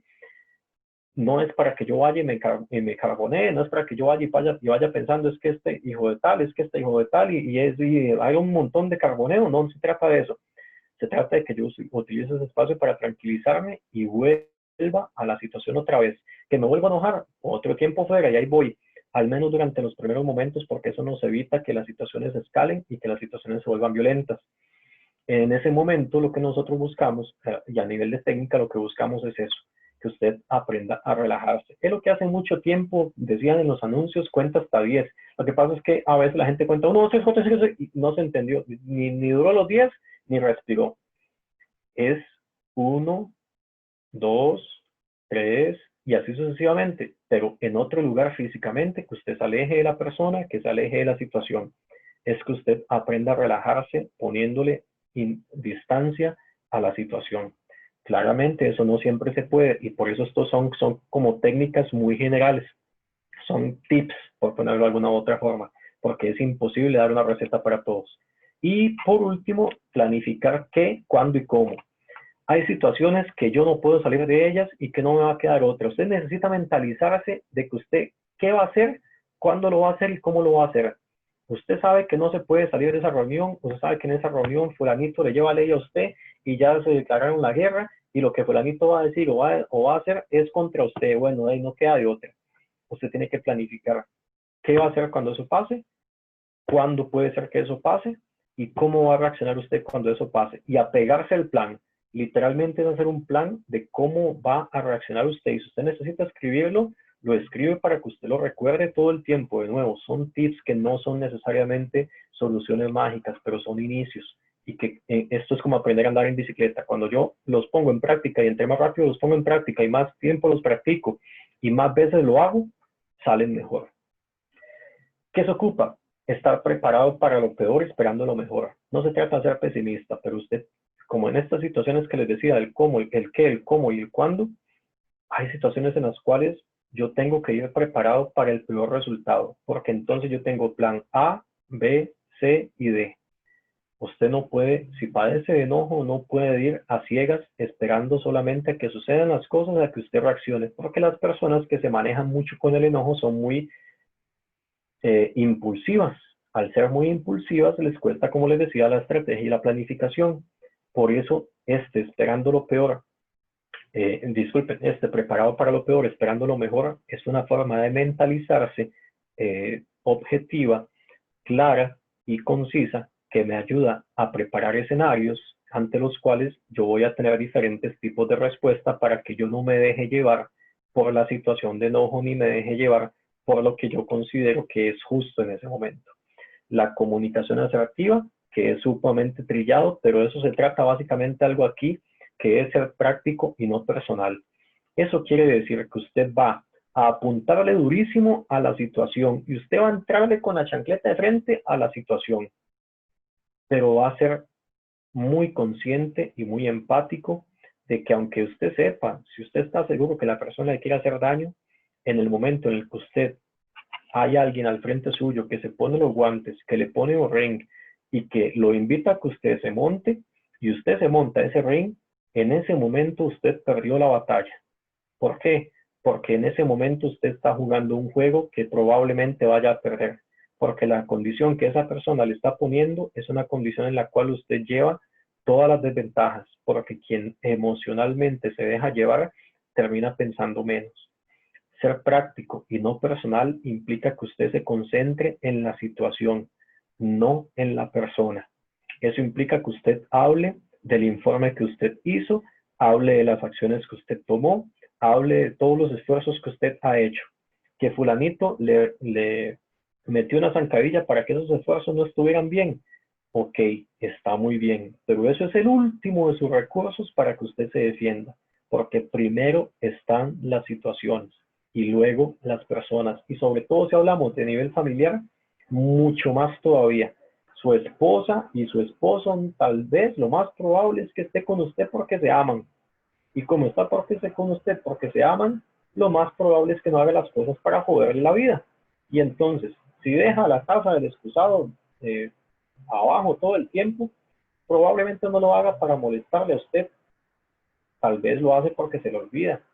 Entonces, enójese con la situación y háblele de la situación. Es que es poco aseado, es que eso es desconsiderado, es que eso es algo que no ayuda a la convivencia en la casa.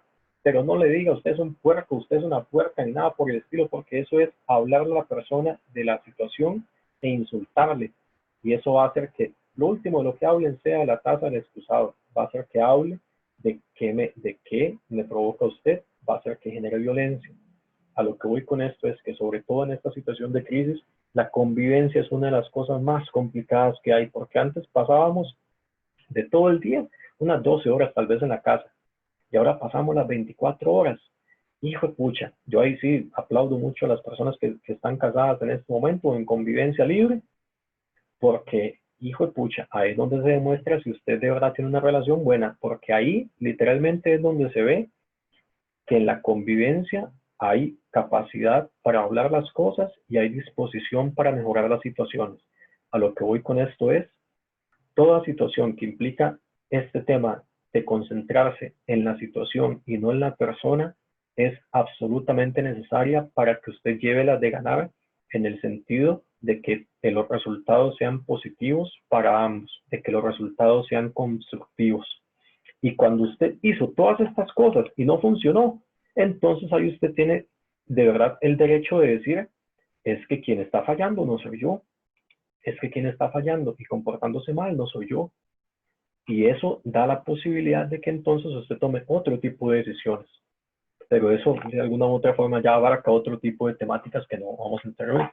Aquí ya casi para terminar, ¿qué ayuda mucho para que usted no tenga enojo? Y esto puede sonar muy complicado también en este tema de crisis, pero hay que descubrir también cosas y maneras de adaptarse.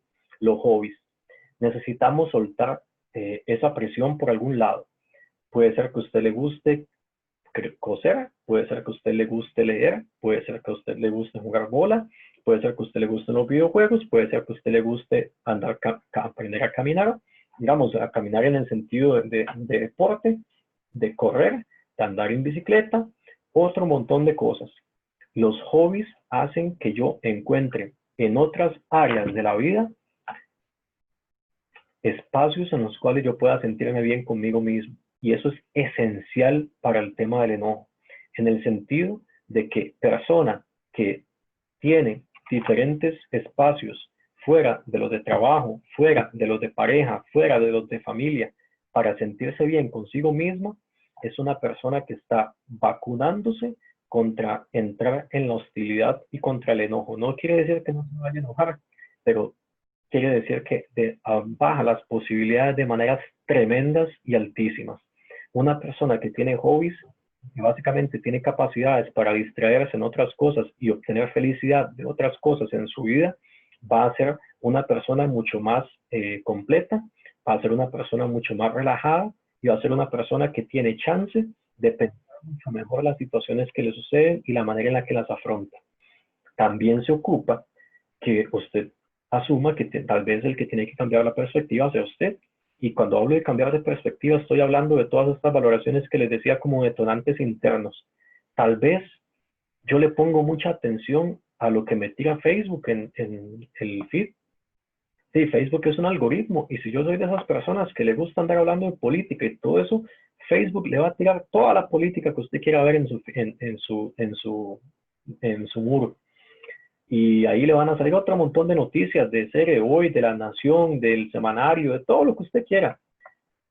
Tal vez yo debería entonces, si eso no me provoca felicidad y no me genera tranquilidad, tal vez yo debería buscar otra manera en la cual yo ver el mundo y enfocar esa perspectiva de que todo está mal en otra manera, en otra forma y en otro espacio. Tengo que aprender y tener mucha humildad para identificar aquello que me hace daño. Y aquello que me hace daño, a veces, porque la vida es complicada, los seres humanos somos bien paradójicos, a veces a mí me encanta, entre comillas, muy entre comillas, pero a veces me encanta andar sufriendo y andar peleando. En el sentido de que también disfruto eso, de andarme enojando con la gente, de andarme enojando con mi familia, de andarme enojando con los compañeros de trabajo, porque la perspectiva que tengo es que son tontos, la perspectiva que tengo es que son incapaces, la perspectiva que tengo es que son difíciles de tratar, la perspectiva que tengo es que no saben hacer las cosas como deberían. Bueno, es que, ¿y qué pasa si esas personas están felices como son y el que está infeliz por como ellas son soy yo? Bueno, es que ahí es donde entra el cambio de perspectiva. Y aquí también, de alguna u otra forma, centrarse en la priorización de lo importante. Me refiero con esto. Ese chavalo que casi atropellan, digamos que asumimos eso, el chofer del bus de Cartago casi lo atropella. ¿Qué es más importante? ¿Que casi lo hubiese atropellado o que no lo hubiese hecho y pudiese literalmente tener todas sus facultades para seguir andando en bicicleta todo el resto de su vida? Yo no me imagino la cantidad de susto. Bueno, me la imagino porque he estado en situaciones similares hasta cierto punto. Pero en ese momento, ¿qué es prioridad para esa persona? ¿Desquitarse o concentrarse en que por dicha no pasó una situación mayor? A veces, cambiar de perspectiva implica asumir y priorizar qué es lo de verdad importante. Lo digo mucho por este tema de violencia en las calles, ¿qué es más importante? ¿Que casi choque o desquitarme con el que casi me choca? ¿Qué es más importante? ¿Que me haya costado mucho terminar el informe o que o que se me haya dificultado terminar el informe? A lo que voy de alguna u otra forma con esto es que dependiendo de aquello a lo que yo le pongo atención, cuando yo tengo problemas con el enojo, voy a estar mucho más complicado. Y aquí no se trata de una hablada moral y que digamos que es que debería agradecer que tiene comida en el plato, que no se trata de eso, pero hay un principio esencial en eso.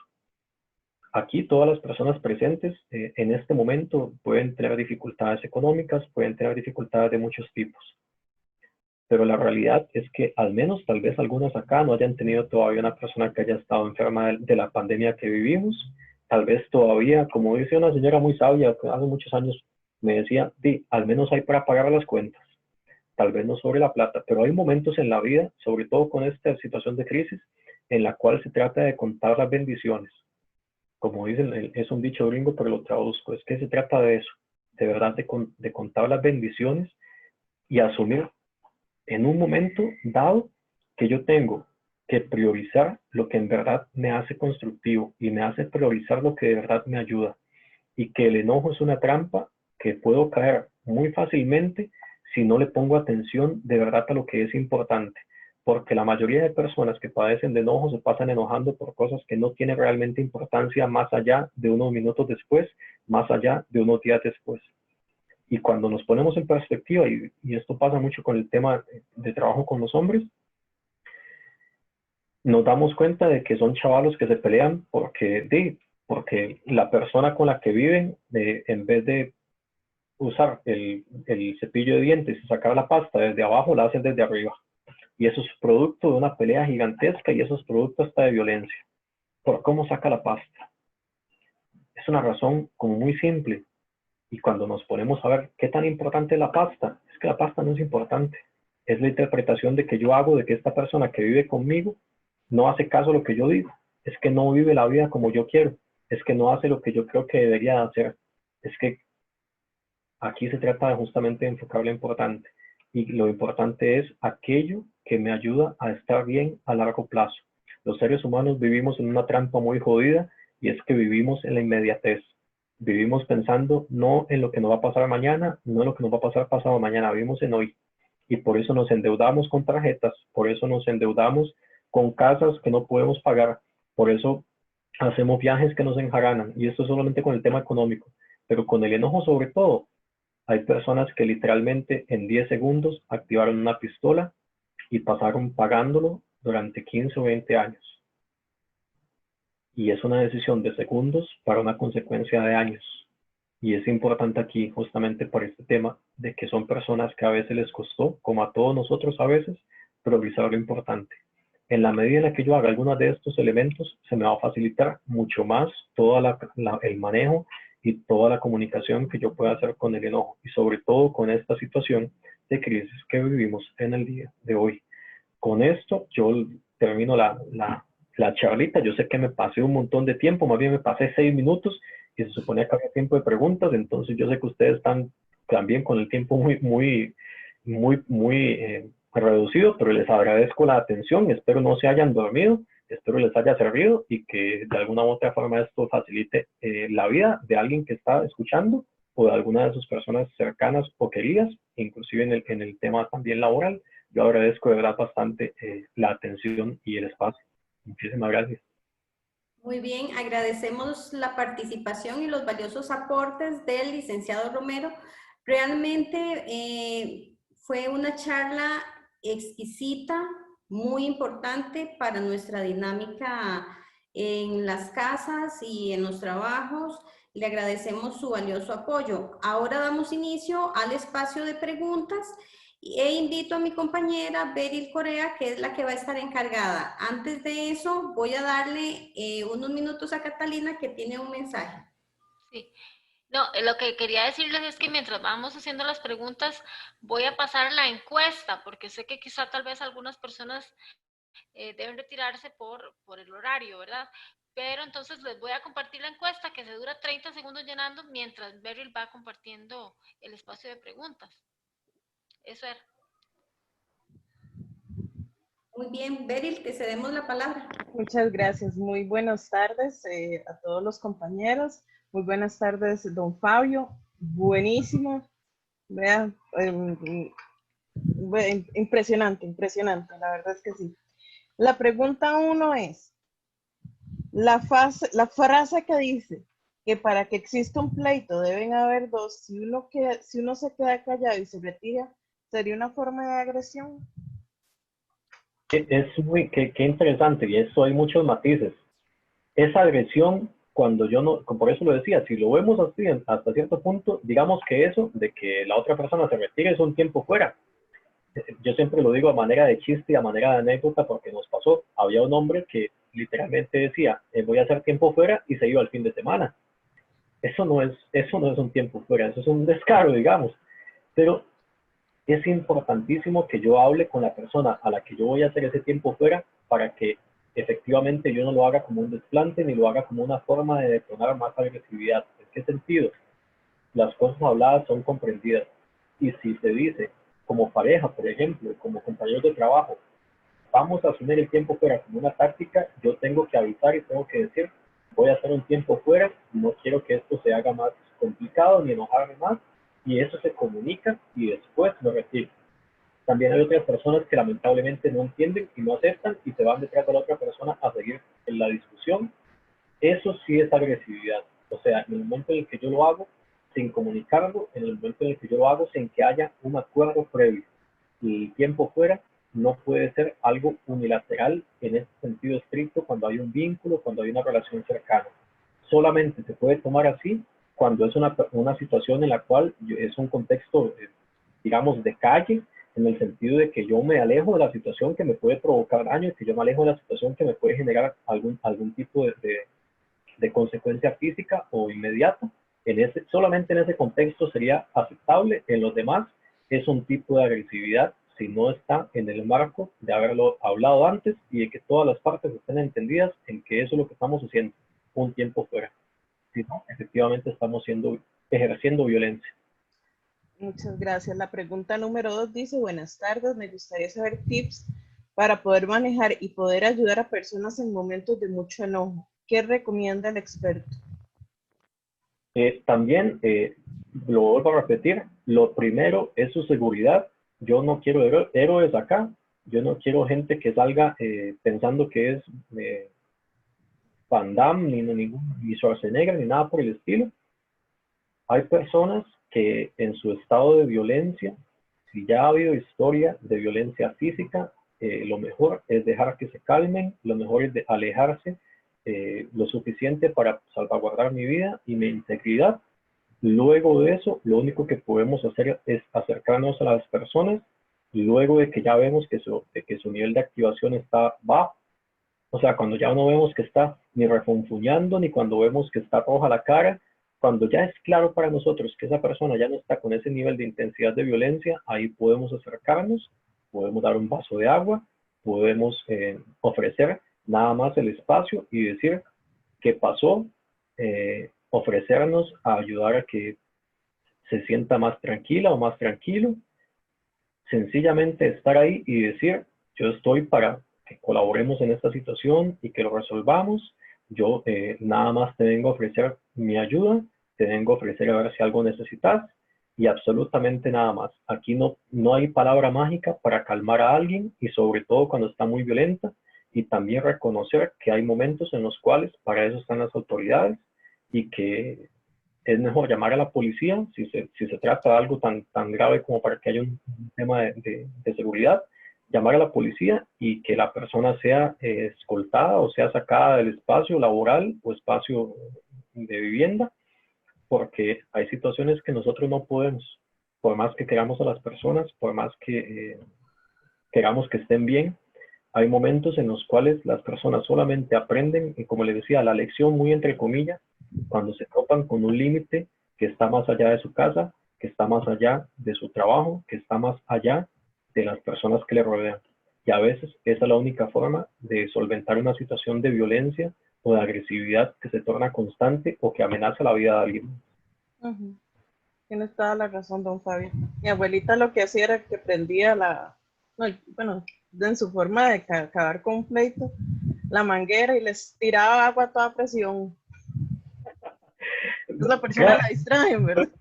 Yo lo he escuchado. No, es que las señoras de antes eran señoras de armas tomar. Mi abuela hacía... Una chancletazo también. Exacto. Bueno, y es muy válido. O sea, a lo que voy con esto es que hay contextos de contextos y yo no podría decir que eso no funcionara. Parece que funcionaba. No, lo digo porque en esencia, exacto, en esencia, obligatoriamente, al sentir yo ese baldazo de agua fría, tal vez, me saca de la situación. Lo que hace eso es literalmente, y esto también, si a alguien alguna vez le pasa, a veces cuando hay mucho nerviosismo, cosas por el estilo, no es una técnica psicológica en el sentido estricto de la palabra, eso es algo que se ha hecho en investigaciones para ver cómo funcionan algunos procesos cerebrales. Hay momentos en los que usted puede estar muy nerviosa, tal vez va a exponer a algo y por el estilo. Nada más inténtelo para ver si funciona y a ver si a usted le va igual que a las personas del estudio. Pellizquese. El momento en el que hay un estímulo que me saca de lo que mi cabeza está pensando, eso permite que yo entre en un estado diferente y me concentre en el estímulo. El agua fría lo que hacía era que esas personas, no es que se les bajara el chichón, sino que los distraía lo suficiente como para que muy probablemente se les bajara que fuera un poco la chicha, me imagino. Es el mismo principio. Es un principio en el cual el cerebro está muy entrenado y para que funcione de una manera en la cual le pueda poner atención realmente a muy pocas cosas al mismo tiempo. Por eso nos cuesta tanto hacer este famoso multitasking. Eso es pura hablada que suena muy bonito, pero la realidad es que el cerebro no funciona tan bien, no somos tan avanzados. Nos distrae. Y el tiempo fuera lo que busca es eso, es poner otro estímulo ante el enojo y que el enojo se distraiga y se disuelva entre el momento en el cual yo pongo el tiempo fuera y me salgo del momento y de la situación en la que estoy. Eso es básicamente el principio. El principio es distraer. Don Fabio, disculpe, la otra pregunta es, ¿qué hacer cuando la agresión es pasiva y el agresor invierte el papel y se hace la víctima? Qué complicado. No podría decir, digamos, algo que funcione, pero es importante identificar las mecánicas y las dinámicas. Mecánica me refiero a que ya lo dijeron. Pasa algo, la persona se pone pasiva y de alguna otra manera hace algo que emocionalmente a mí me cambia la manera en la que estoy hablando. Lo primero, cuando nosotros tenemos situaciones que detectamos como personas que hacen comunicaciones pasivas, y es muy particular, pero por eso hay que estar muy convencido de lo que voy a hacer. Bueno, es que, ¿a qué te referís con eso? El momento en el que, es que será como otras personas, que es que llegan tarde siempre. Qué raro, no entendí lo que dijiste, ¿a qué te referís con eso? El momento en el que yo obligo a que una persona explique un contenido pasivo, obligatoriamente estoy dando un mensaje en el cual la persona va a empezar a aprender que ese tipo de comunicaciones son comunicaciones que conmigo al menos no van a funcionar. Y eso pasa sobre todo en relaciones de pareja y relaciones laborales. Es complicado porque yo tengo que estar muy consciente de que decirle a una persona que tiende a comunicarse de manera pasiva algo como explíqueme qué dijo, es asumir el hecho de que yo tengo que estar dispuesto a escuchar algo que tal vez no quiero. Pero es que para eso son las relaciones de pareja, para construir y para avanzar, para estar mejor. Pero la comunicación pasivo-agresiva, así muy típicamente, es una comunicación, es una manera de comunicación destructiva. Y cuando una persona utiliza el chantaje emocional, de nuevo, estoy usando palabras que, pues, pucha, yo mismo me estoy traicionando porque no me gusta usarlas mucho, pero es más fácil que lo entendamos así. Es que cuando me chantajean emocionalmente, para ponerlo de una forma muy coloquial, soy yo el que lo permite.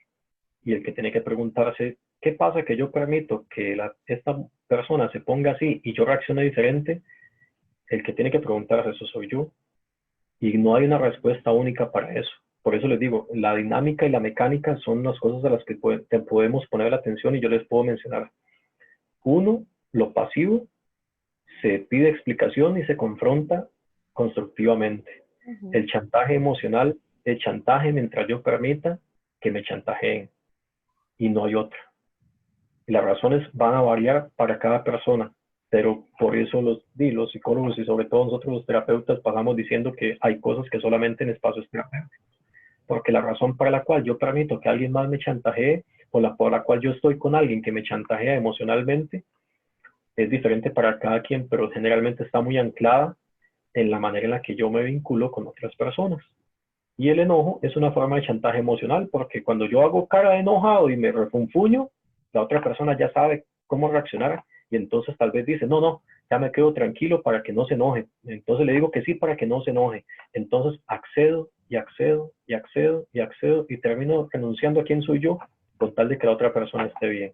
Y eso nunca es constructivo y eso nunca va a ser sano. Y la tercera pregunta, ¿se puede contratar su persona para actividades? Depende de qué actividad. O sea, yo no bailo ni canto, pero sí, bueno, no sé, no sé si está compartiéndose todavía, pero bueno, ahí está mi nombre, teléfono, por si acaso alguien deseara contactarse directamente, digamos, eso es siempre algo que yo hago en este tipo de espacios. Como les decía, también yo aquí vengo como parte del trabajo con el Instituto WEM, qué pena, no creo que no lo accedí. Por si acaso, si alguien lo quiere apuntar, 2234-2730 es el número del Instituto WEM. Esa es una línea de atención telefónica que en estos tiempos del COVID ha estado funcionando durante todos los días de 2 a 8 de la noche. De ahorita con la restricción va a estar otra vez de 2 a 8 de la noche para hombres específicamente, digamos, pero también sus parejas pueden pedir información para que ahí siempre hay un psicólogo que trabaja y que escucha todo este tipo de situaciones. Ese que tienen ahí es mi número personal, que ese es el número, digamos, el espacio de consulta y todo eso. Y pues si alguien tiene algún tipo de actividad o algo por el estilo, y pues es cosa de conversarlo. Puede ser espacios de alianza con el Instituto WEM o espacios directos con mi persona. Eso está totalmente abierto. Hay otra pregunta, dice, en el área laboral, ¿qué puedo hacer como jefatura cuando una persona usa el enojo como mecanismo de no me pregunten nada o hago lo que quiero? Qué complicado. Bueno, mi especialidad, yo aquí dice licenciado, me encantaría que ella diga máster porque sí, todavía estoy buscando defender la tesis, pero todo este COVID se nos pasó en todo. Pero bueno, lo digo porque mi especialidad tiene que ver con psicología clínica, esa es mi especialidad. Sin embargo, digamos, el espacio laboral no es necesariamente mi especialidad, pero al fin y al cabo sí trabajo mucho con el tema de grupos. Qué difícil que es la posición de la persona en jefatura. Todo el mundo quiere ser jefe, pero cuando se llega ahí ya uno ve lo complicado que es. Trabajar con personas, ojalá fuera como máquinas, en el sentido de que usted sabe que tiene que hacer esto y usted esto y usted esto y listo. Sería buenísimo, pero lidiamos más con temperamentos, lidiamos más con formas de ser y lidiamos con equipos. Al fin y al cabo, quien está en una jefatura es como el entrenador de un equipo de fútbol. Tiene que ver cómo hace para que todas las mentalidades y todas las formas de ver el mundo se alineen. Una persona que tiende a tener este tipo de comportamientos es siempre difícil. Lo principal acá es la empatía. Muchas veces esa dificultad, ese enojo, puede ser algo que tenga que ver con relaciones laborales, y como es una relación laboral, como jefatura, usted tiene todas las posibilidades de acercarse a esa persona y decir, mira, aquí hay espacios, no sé francamente, digamos, cuál es el departamento en el que está, pero es una tradición muy de empresas privadas en las cuales se conoce el famoso 1 a 1.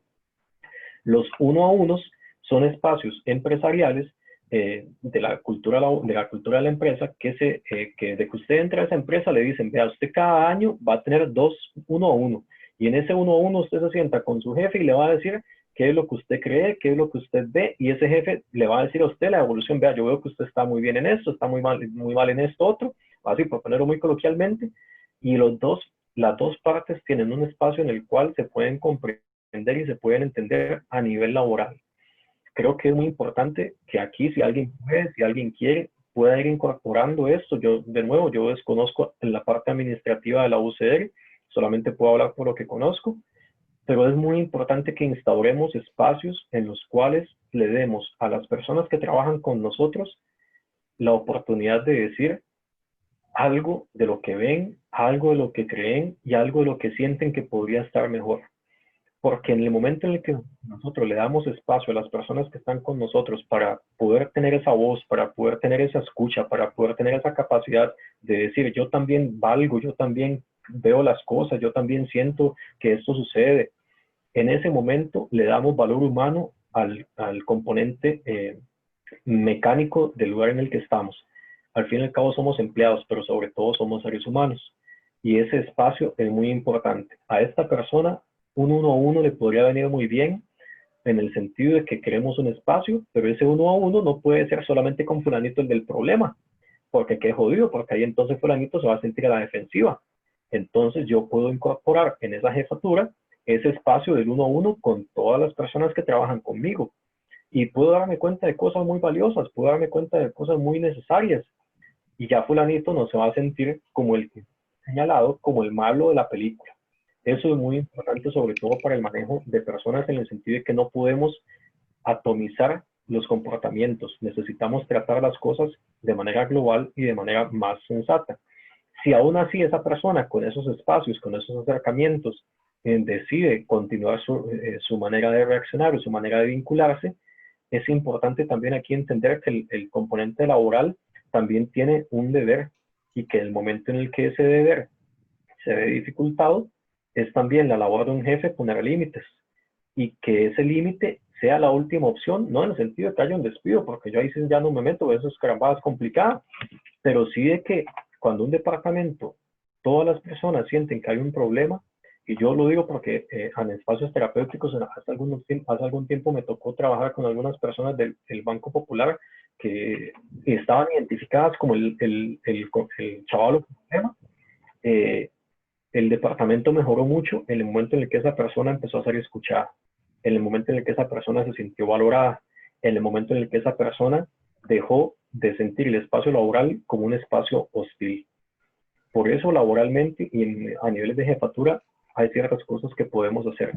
Pero cuando esas cosas se salen de la mano y puede hacer que ese chaval tenga problemas en su casa, bueno, sobre todo en la universidad, hay espacios desde el Centro de Atención Psicológica de la Escuela de Psicología hasta la parte de la Oficina de Salud, espacios de atención psicológica. Y podría ser una opción también que esa persona, luego de hacer esos acercamientos, y si la cosa sigue igual, que esa persona tenga un espacio. Hablar no le ha hecho daño a nadie, pero sí le hace daño, mucho más daño a las personas cuando callamos y cuando guardamos. Entonces, son recomendaciones de nuevo muy generales que claramente yo no conozco todo el contexto y sería genial conocer todo el contexto para hacerlo mucho más completo, pero son recomendaciones generales que podría plantear para una situación de este tipo. Don Fabio, vea, el Instituto WEN para mí es excelente, lo conozco yo desde hace muchos años, ya que mi mamá es trabajadora social y trabajó muchos años en cárceles. Claro, ya está pensionada, entonces desde su creación creo que lo he escuchado. Entonces, sí, a los hombres deben tener un lugar donde poder hablar y poder ser escuchados. Sí. Muchas gracias. Voy a darle la palabra a mi compañera Iliana. Le agradezco en serio millones. Muchas gracias, Gabriel, más bien. Buenísimo. Gracias, Betty. Y muchas gracias, Fabio, por sus valiosos aportes, por su participación, por su apoyo al programa de teletrabajo y al área de desarrollo humano de la Oficina de Recursos Humanos. Estamos muy agradecidas con usted y esperamos poder contar en otro momento también para que comparta algún otro conocimiento que tenga en alguna otra temática. Muchísimas gracias. Gracias. Y a todas las participantes y a los participantes les agradecemos estar con nosotros en esta nueva actividad y damos el cierre final en este momento. Muchas gracias. Sí, bueno, de mi parte, muy agradecida con don Fabio también por su excelente desarrollo del tema. Yo de formación también soy psicóloga, ¿verdad? Además, quedé encantada con el tema. Quiero poner a mi familia también a visualizar la charla, ¿verdad? Porque me parece que es de un enriquecimiento de, pues, que trastoca, ¿verdad? Nuestra vida personal, nuestro autoconocimiento, nuestra revisión como personas, ¿verdad? De cómo estamos manejando esta crisis y cómo estamos manejando nuestras vidas. Entonces, le agradezco profundamente desde el programa de teletrabajo, pero también a título personal, don Fabio. Entonces, quedo muy complacida y creo que ha sido la tónica también de los comentarios en el chat, que la gente ha estado súper interesada y que ha valorado ese espacio de forma muy positiva. Entonces, bueno, ahora, disculpen que me pasé el tiempo. Yo sé que ustedes me dijeron ahora, pero a veces se me pasa, pero de verdad, muchas gracias por el espacio. Ajá. Está disculpado completamente porque fue un desarrollo excelente. Entonces, es una cosa compensa, o sea, vale más extender el tema si es requerido extenderlo. Entonces, Vale, gracias, le agradecemos muchísimo. Y bueno, agradecerle a la gente que nos ha estado apoyando en las actividades y recordar que seguramente la otra semana ya sale publicada la agenda de septiembre. Entonces, muchísimas gracias. Y nos despedimos con esto.